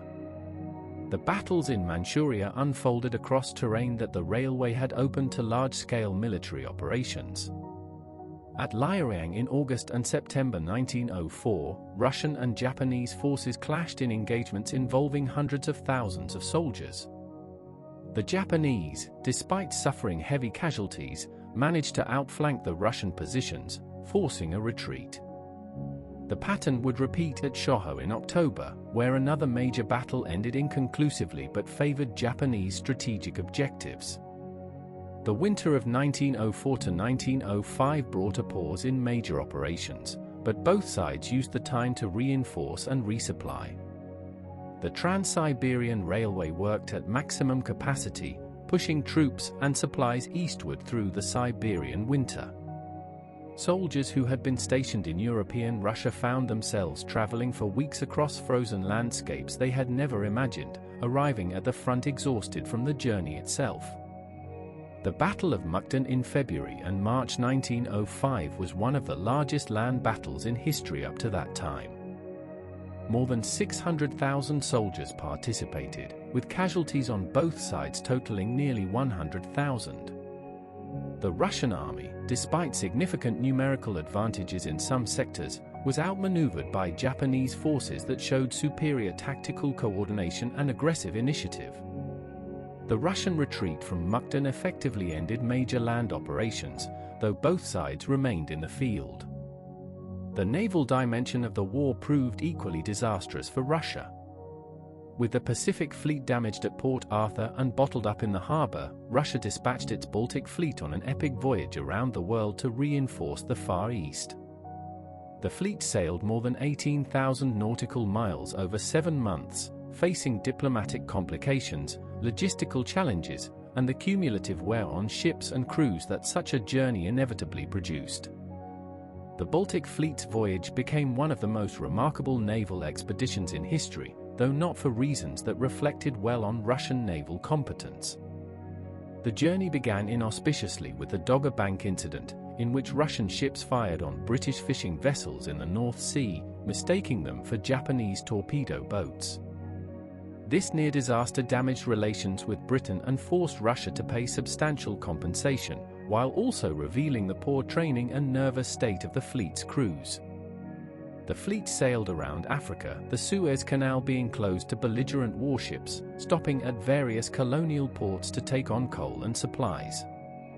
Each stop revealed new problems with maintenance, discipline, and morale. Ships broke down and had to be repaired. Crews suffered from tropical diseases and the monotony of the long voyage. By the time the fleet reached Asian waters, it was in no condition for the battle that awaited it. When the Baltic Fleet finally reached Asian waters in May 1905, it was intercepted by the Japanese Navy in the Tsushima Strait. The resulting battle was one of the most decisive naval engagements in history. The Japanese fleet, commanded by Admiral Togo, annihilated the Russian force, sinking or capturing nearly the entire fleet while losing only a handful of torpedo boats. The Battle of Tsushima demonstrated that Japan had achieved naval superiority in the Pacific and that Russia could not challenge that supremacy. The destruction of the Baltic Fleet at Tsushima shocked the world and fundamentally altered the balance of power in the Pacific. An Asian nation had decisively defeated a European great power in a major naval engagement, proving that technological and military capability were not exclusively Western attributes. The implications of this victory would echo through the 20th century, inspiring anti-colonial movements across Asia and challenging assumptions of European superiority that had seemed unshakable. By the end of the war in September 1905, the Trans Siberian Railway had transported approximately 400,000 soldiers, 93,000 horses, and more than 1,000 artillery pieces to the Far East. These were impressive numbers by any measure, demonstrating the railway's capacity for large-scale military logistics. But they were insufficient to turn the tide of the war, which ended with Russian defeat and a negotiated peace that required significant territorial concessions. The Treaty of Portsmouth, mediated by American President Theodore Roosevelt, required Russia to recognize Japanese interests in Korea and to cede the southern portion of Sakhalin Island to Japan. More significantly for the railway, Russia was forced to transfer control of the southern branch of the Chinese Eastern Railway, from Changchun to Port Arthur, to Japanese control. This South Manchuria Railway, as it became known, would become a major Japanese asset in the region, supporting Japanese expansion that would eventually lead to the creation of the puppet state of Manchukuo. The negotiations at Portsmouth, New Hampshire, revealed the limits of both powers' ability to continue the war. Japan, despite its military victories, was financially exhausted and unable to sustain continued operations. Russia, despite its vast resources, was facing domestic upheaval that made continued fighting increasingly difficult.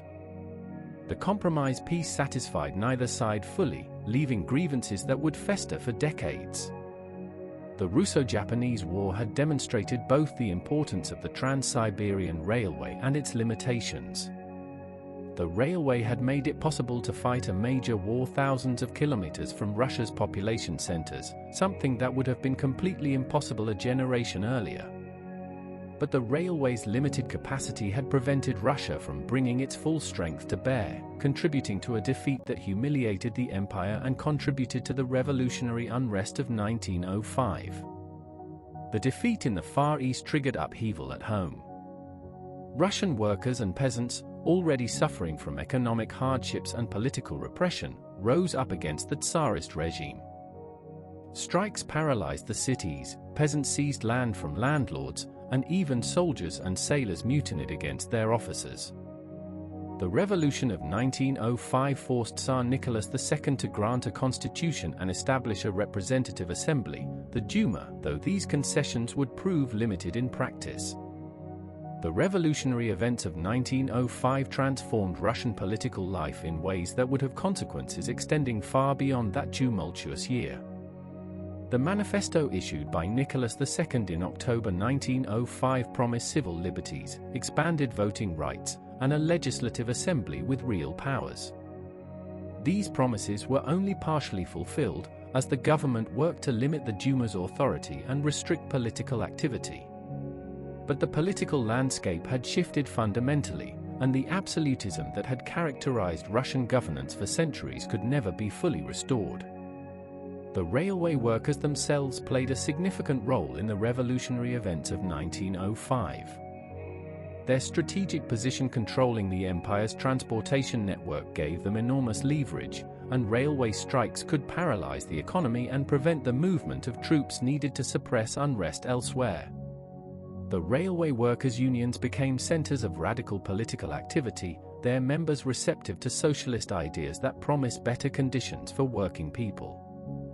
The All-Russian Union of Railway Workers organized strikes that paralyzed transportation across the empire during the fall of 1905.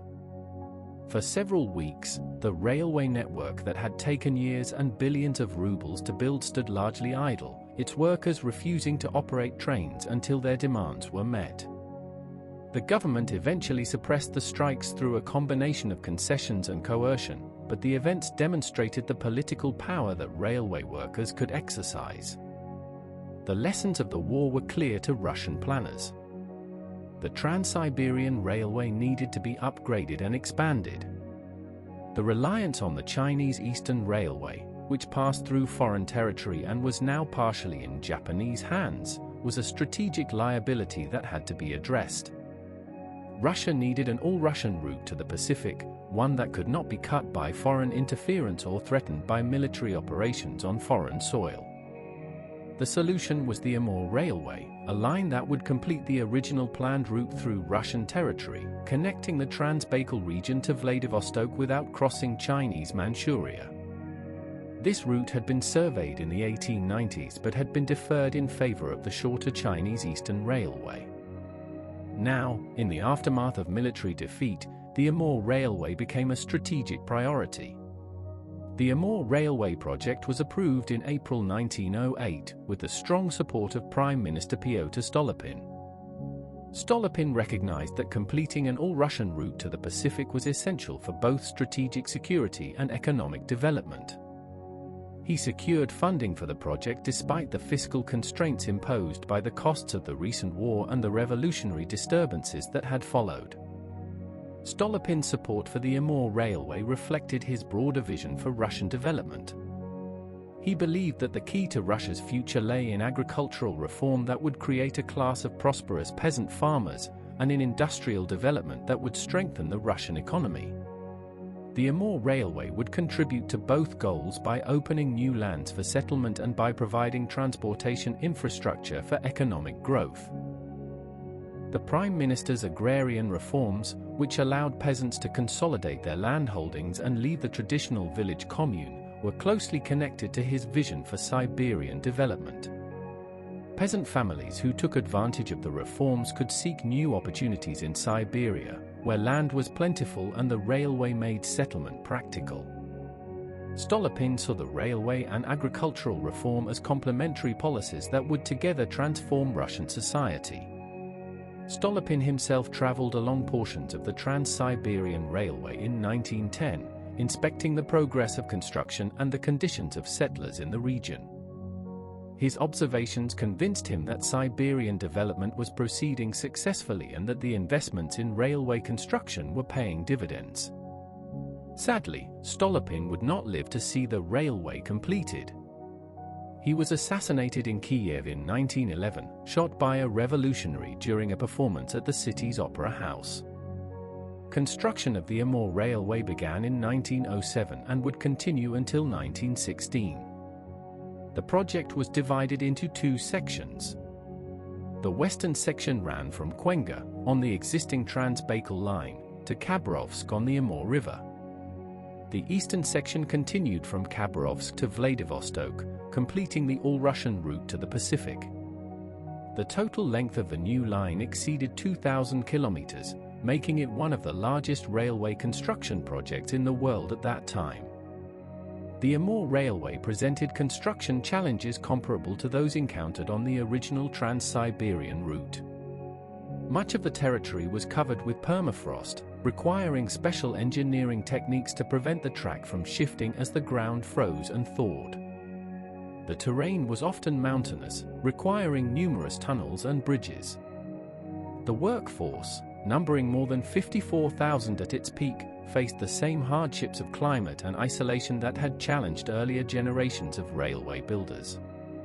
The construction schedule for the Amur Railway was ambitious, driven by the strategic lessons of the Russo-Japanese War.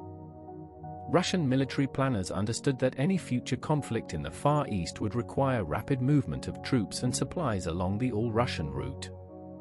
The pressure to complete construction as quickly as possible led to intensive work schedules and significant investment of resources. The workforce assembled for the Amur Railway was even more diverse than the crews that had built the original Trans Siberian line. Russian peasants and workers continued to form the core of the construction force, but they were joined by significant numbers of Chinese and Korean laborers who crossed the border seeking employment.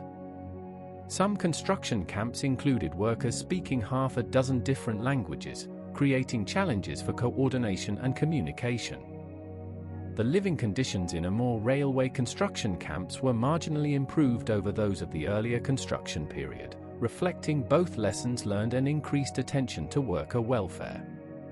Medical facilities were somewhat more adequate, with more doctors and better supplied hospitals serving the construction force. Food supplies were more reliable, though still subject to disruption by weather and logistical problems. Housing remained basic, but efforts were made to provide more substantial shelter than the crude barracks and tents of the earlier era. The construction techniques used on the Amur Railway incorporated lessons learned from earlier sections of the Trans Siberian system.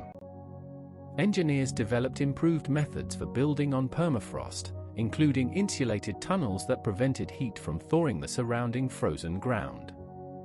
Mechanized equipment, including excavators, was used for the first time in Russian railway construction, accelerating the pace of earthwork.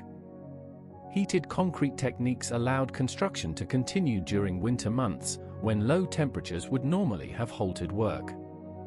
The use of mechanized equipment represented a significant departure from previous construction methods. Steam-powered excavators could move earth many times faster than crews working with picks and shovels. The machines required skilled operators and regular maintenance, but they dramatically increased productivity on sections of the route where conditions permitted their use. The Amur Railway thus marked a transition toward more mechanized construction methods that would characterize railway building in the 20th century. The excavators used on the Amur Railway were imported from America and Europe, representing some of the most advanced earth-moving technology available at the time. These machines could excavate more material in a day than 100 men working with hand tools. Their introduction created new categories of skilled workers, as operators and mechanics were needed to run and maintain the complex machinery. The insulated tunnel technique was particularly innovative. In permafrost regions, the heat generated by train operations could thaw the ground surrounding a tunnel, leading to structural instability. Engineers on the Amur Railway developed methods for insulating tunnel walls that prevented heat transfer to the surrounding permafrost. These insulated tunnels maintained structural integrity even in the most extreme conditions, allowing safe operation through terrain that would otherwise have been impassable. The heated concrete technique allowed construction to proceed during winter months, when ordinary concrete would freeze before setting properly. By warming the concrete mixture and maintaining elevated temperatures during the curing process, engineers could pour concrete foundations and structures even when ambient temperatures were far below freezing. This innovation effectively doubled the construction season, accelerating progress significantly. The implementation of heated concrete required careful planning and specialized equipment. Aggregate materials had to be heated before mixing. Water was warmed to prevent freezing during the mixing process. The mixed concrete was transported in insulated containers and poured quickly before it could lose its heat. After pouring, the concrete was covered with insulating materials and sometimes heated with fires or steam to maintain appropriate curing temperatures. The process was more expensive and labor-intensive than ordinary concrete work, but it allowed construction to continue through the winter months when outdoor work would otherwise have been impossible. One of the most remarkable achievements of the Amur Railway was the bridge across the Amur River at Khabarovsk. This crossing presented exceptional challenges due to the river's enormous width, its powerful current, and its tendency to produce massive ice jams during spring breakup. The bridge designed to span this obstacle would be the longest in the Russian Empire, stretching more than 2.5 kilometers across the river. The Amur River at Khabarovsk is one of the great rivers of Asia, draining a watershed that encompasses more than 1.8 million square kilometers. The river's annual flood cycle produces dramatic variations in water level, and the spring ice breakup sends massive ice flows downstream with tremendous force. Any bridge across this river had to be designed to withstand forces that would destroy ordinary structures. The designer of the Khabarovsk bridge was Lava Proskuryakov, the same engineer who had designed the Yenisei crossing at Krasnoyarsk years earlier. Proskuryakov brought all his experience to bear on this ultimate challenge, creating a design that combined strength with elegance. The bridge consisted of multiple spans supported on massive stone piers, built to withstand the tremendous forces generated by ice and flooding. Proskuriakov's design for the Khabarovsk bridge incorporated innovative features that addressed the unique challenges of the Amur crossing. The piers were shaped to deflect ice flows rather than blocking them head-on, reducing the forces that the bridge structure had to withstand.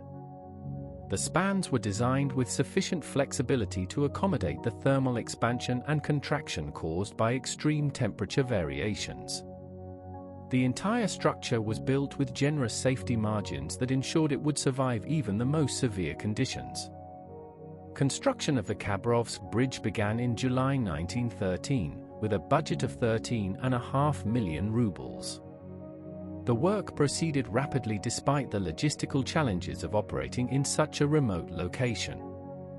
Materials had to be transported thousands of kilometers to the construction site, and much of the work had to be completed during the brief summer construction season. The construction of the bridge piers required particularly careful planning and execution. Each pier had to be founded on bedrock beneath the river bottom, requiring excavation through layers of sand and gravel that were constantly being eroded and redeposited by the river's current. Cofferdams were constructed to hold back the water while workers excavated the foundations and poured concrete. The work was dangerous, as failures of the cofferdams could flood the work area with devastating consequences. The work crews who built the Khabarovsk bridge included some of the most skilled construction workers in Russia. Divers descended into the murky waters to inspect pier foundations and guide the placement of structural elements. Ironworkers assembled the massive steel spans, climbing along the skeleton of the structure as it took shape high above the river. The coordinated effort of hundreds of specialists was required to complete each phase of construction. The river itself seemed to resist the bridge construction. Spring ice breakup sent massive flows crashing against the partially completed piers, testing the strength of the temporary structures. Summer floods raised water levels and increased the velocity of the current, complicating work on the foundations. Autumn storms made the river treacherous for the barges that transported materials to the construction site. Only during the brief windows of favorable weather could work proceed at full speed. The outbreak of World War I in August 1914 complicated the construction effort but did not halt it.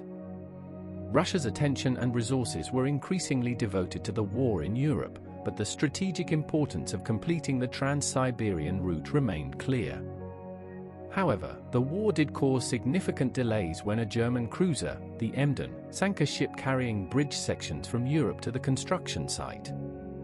Replacement sections had to be manufactured and shipped, adding months to the construction schedule. The sinking of the ship carrying bridge components illustrated the vulnerability of Russia's supply chains during wartime. The bridge sections had been manufactured in European factories and were being shipped around the world to the construction site in Siberia. The German commerce raider Emden, operating in the Indian Ocean, intercepted and sank the supply ship along with many others, disrupting trade routes and military logistics across a vast area. Despite these setbacks, the Khabarovsk bridge was completed on October 5, 1916. The bridge was named the Alexievsky Bridge in honor of the Tsarevich Alexei, the hemophiliac son of Tsar Nicholas II who was heir to the Russian throne.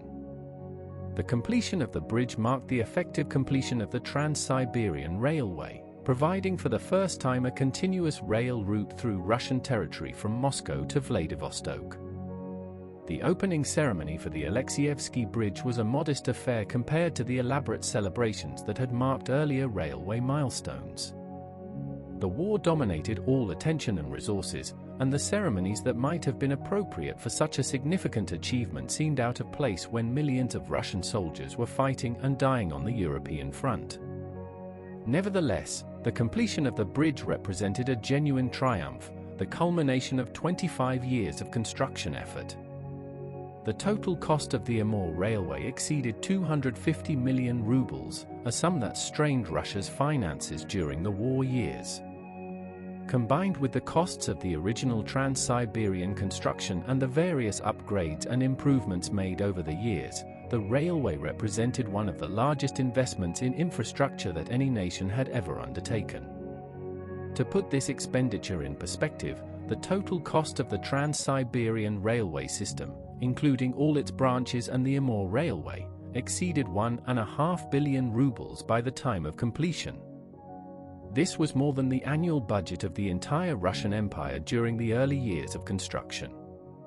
The railway absorbed a significant portion of Russia's investment capital for more than 2 decades, directing resources away from other potential uses. The financing of the railway came from multiple sources. Russian government bonds provided the primary funding mechanism, with the state borrowing heavily both domestically and internationally. French banks were particularly important lenders, part of the financial relationship that accompanied the Franco-Russian alliance. The interest payments on these loans would burden Russian finances for decades, but the strategic and economic importance of the railway justified the expense in the minds of Russian planners. The economic impacts of the railway extended far beyond the direct construction expenditures. The railway created demand for iron and steel, for locomotives and rolling stock, for the countless manufactured goods required to build and operate a modern transportation system. Russian factories expanded to meet some of this demand, though much equipment had to be imported from Western Europe and America. The railway thus contributed to Russian industrialization even as it consumed the products of that industrialization. The completion of the Trans Siberian Railway in 1916 came at a moment of profound crisis for the Russian Empire. The war in Europe was consuming millions of lives and vast resources, straining the empire's economy and society to the breaking point. Revolutionary sentiment was growing among workers and soldiers, and the monarchy that had initiated the railway project was tottering toward collapse. The First World War had transformed the Trans Siberian Railway from a route of strategic expansion into a lifeline of military supply. With Germany and Austria-Hungary blocking Russia's western borders, and with the Ottoman Empire closing the Dardanelles to Allied shipping, the railway provided one of the few remaining connections between Russia and its allies. Supplies from America and Japan flowed across the Pacific to Vladivostok, then traveled westward along the railway to reach the fighting front thousands of kilometers away. The railway's capacity, substantial though it was, proved inadequate for the demands of total war. The single-track line that had seemed sufficient for peacetime traffic was overwhelmed by the volume of military supplies that needed to move westward and the reinforcements that needed to move eastward. Bottlenecks developed at key points, causing delays that frustrated military planners and contributed to supply shortages at the front. The strain of war traffic accelerated wear on the railway infrastructure, as locomotives and rolling stock were driven beyond their design limits. Maintenance suffered as skilled workers were conscripted into military service and replacement parts became scarce. By the last years of the war, the railway was showing signs of severe deterioration, its capacity declining even as demands on it increased. Within a year of the railway's completion, the Russian Revolution would sweep away the Romanov dynasty and fundamentally transform Russian society. The railway that had been built to serve the empire would continue to serve its successors, carrying troops and supplies during the civil war that followed the revolution, supporting the industrialization campaigns of the Soviet era, and facilitating the development of Siberia throughout the 20th century and beyond. The civil war that followed the revolution saw the Trans Siberian Railway become a lifeline and a battleground. The White armies that opposed the Bolsheviks controlled portions of Siberia and used the railway to move troops and supplies. The Bolsheviks fought to capture and hold the railway, recognizing its strategic importance for controlling the vast eastern territories. Foreign intervention forces, including troops from Japan, Britain, France, and the United States, also operated along portions of the railway during this chaotic period. The Czechoslovak Legion, a force of former prisoners of war attempting to reach the Pacific and return home, fought its way along the railway during 1918 and 1919. Their control of key sections of the railway influenced the course of the Civil War, as both White and Red forces sought to either ally with or oppose this unexpected military presence. The railway corridors became contested zones where different factions struggled for dominance. Admiral Alexander Kolchak, the leader of the White forces in Siberia, established his capital at Omsk and used the railway as his primary line of communication and supply. His government controlled the railway from Lake Baikal to the Urals for much of 1918 and 1919, but his forces were ultimately defeated by the Red Army. Kolchak himself was captured and executed in February 1920, his brief government dissolved. The eventual Bolshevik victory reunited the Trans-Siberian Railway under a single authority and began a new chapter in its history. The Soviet government recognized the railway's importance for economic development and military security, investing heavily in upgrades and improvements. Double tracking was extended along more of the route, increasing capacity. More powerful locomotives were introduced, allowing faster and heavier trains. The railway became a key element in Soviet industrialization campaigns, supporting the development of new industries in Siberia. The railway supported the massive industrialization campaigns of the Soviet era, carrying equipment and workers to new factories and mines throughout Siberia. The development of the Kuzbass coal basin, the establishment of new industrial cities, and the exploitation of Siberian resources all depended on the transportation capacity that the railway provided. The vision of Sergei Witt and the planners of the 1890s was being realized, though by a government they could never have imagined. During the Second World War, the Trans-Siberian Railway again proved its strategic value. With Germany occupying much of Western Russia, Siberian industry became crucial to the Soviet war effort. Factories were evacuated eastward along the railway, relocated to regions beyond the reach of German bombers. The railway carried the products of these factories westward to the fighting front, while bringing supplies from the Pacific that had been shipped from Russia's American and British allies. The Trans-Siberian Railway remains in operation today, more than a century after its completion. Modern trains traverse the route in approximately 6 days, a journey that would have seemed miraculous to the workers who laid the original track. The railway continues to carry passengers and freight across the breadth of Eurasia, connecting communities that would otherwise be isolated and facilitating commerce that spans half the globe. Modern travelers on the Trans-Siberian Railway experience a journey that combines echoes of the past with the conveniences of the present. The route passes through landscapes that have changed little in a century, vast forests and open steppes that stretch to distant horizons. But the trains themselves have been modernized, with comfortable compartments, dining cars serving meals prepared in onboard kitchens, and amenities that would have astonished the early passengers. The scenery visible from the train windows changes continually over the course of the journey.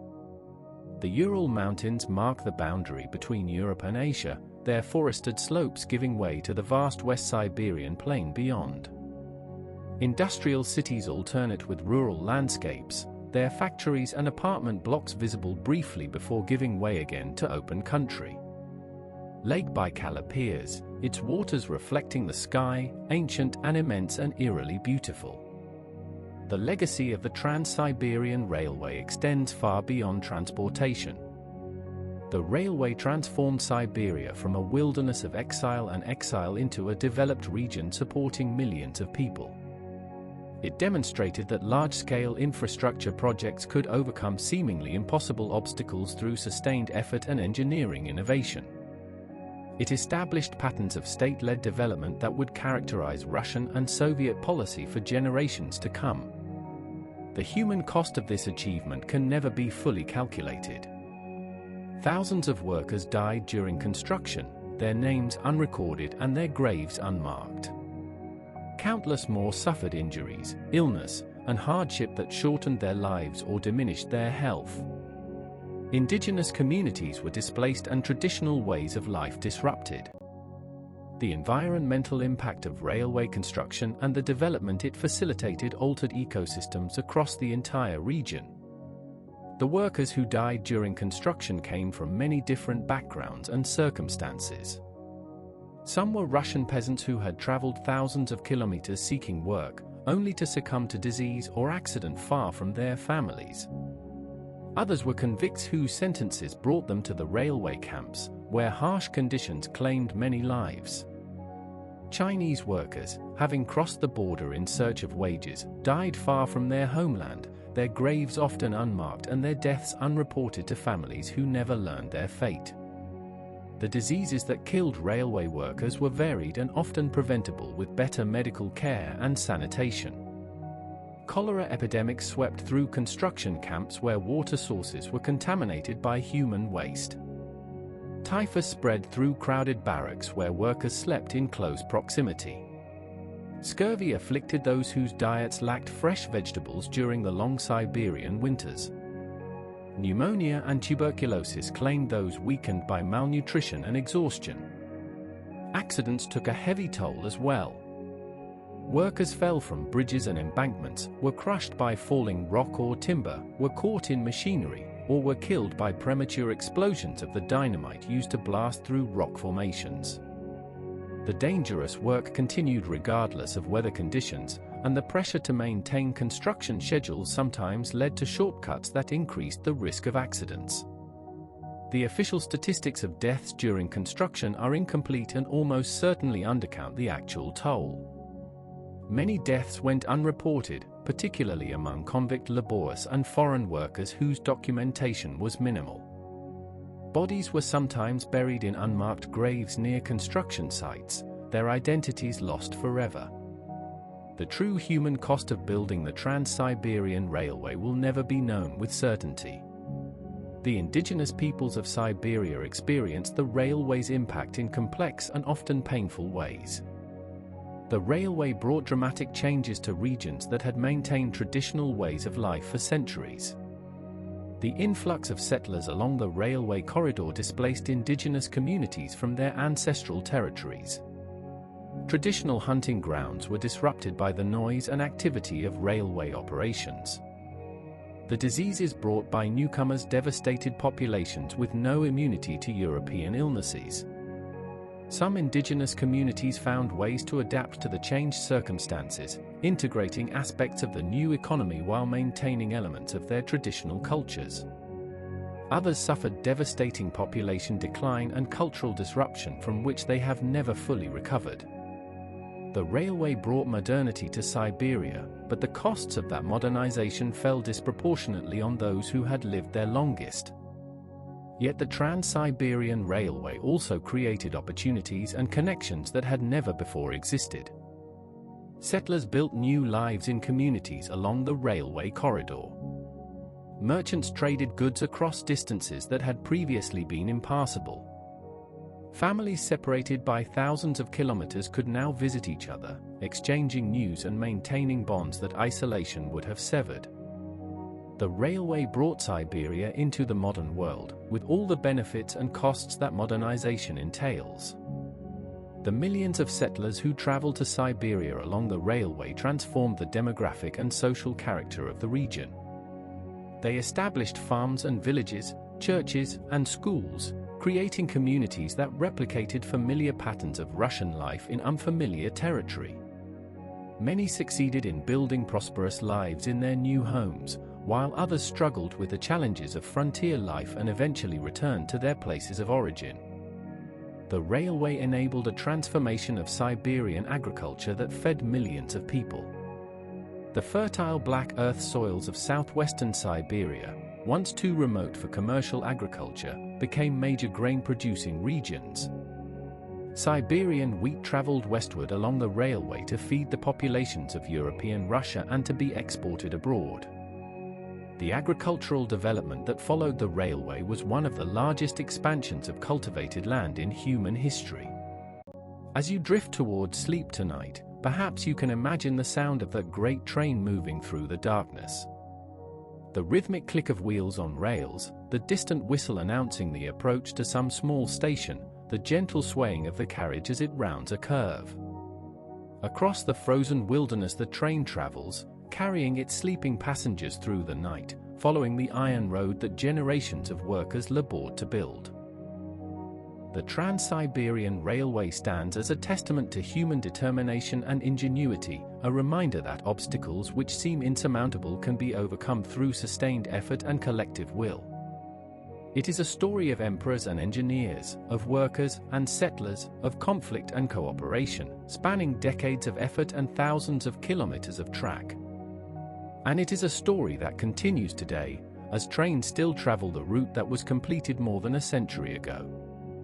The railway transformed not only the geography of Russia but also its relationship with the wider world.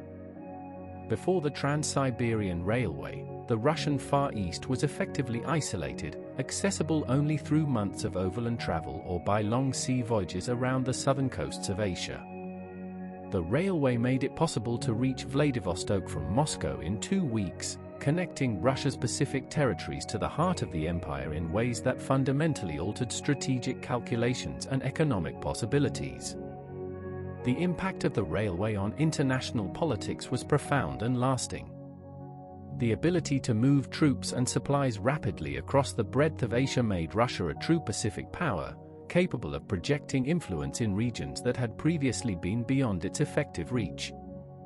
This new capability contributed to the tensions that led to the Russo-Japanese War and influenced the calculations of all the great powers operating in East Asia. The Trans Siberian Railway also became a symbol, representing both the achievements and the costs of modernization. For some, it demonstrated the triumph of human will over natural obstacles, the power of technology to transform seemingly impossible dreams into reality.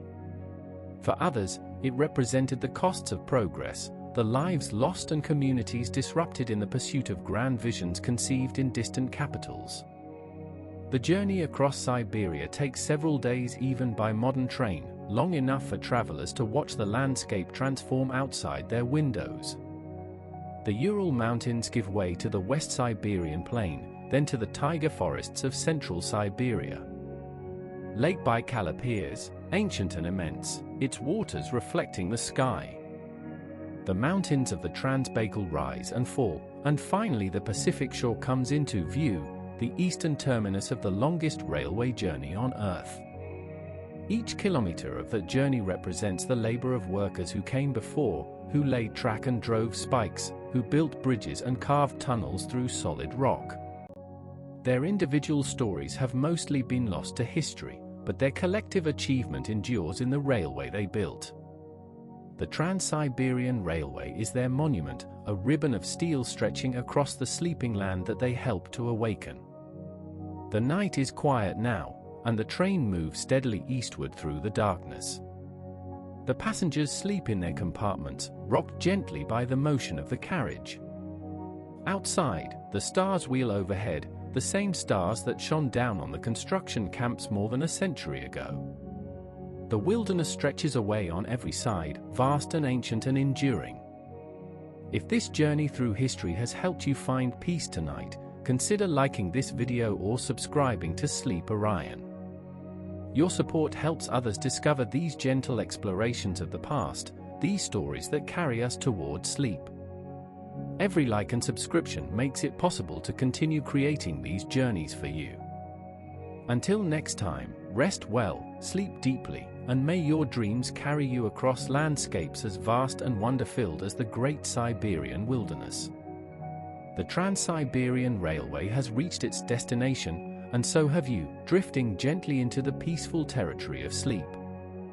Good night.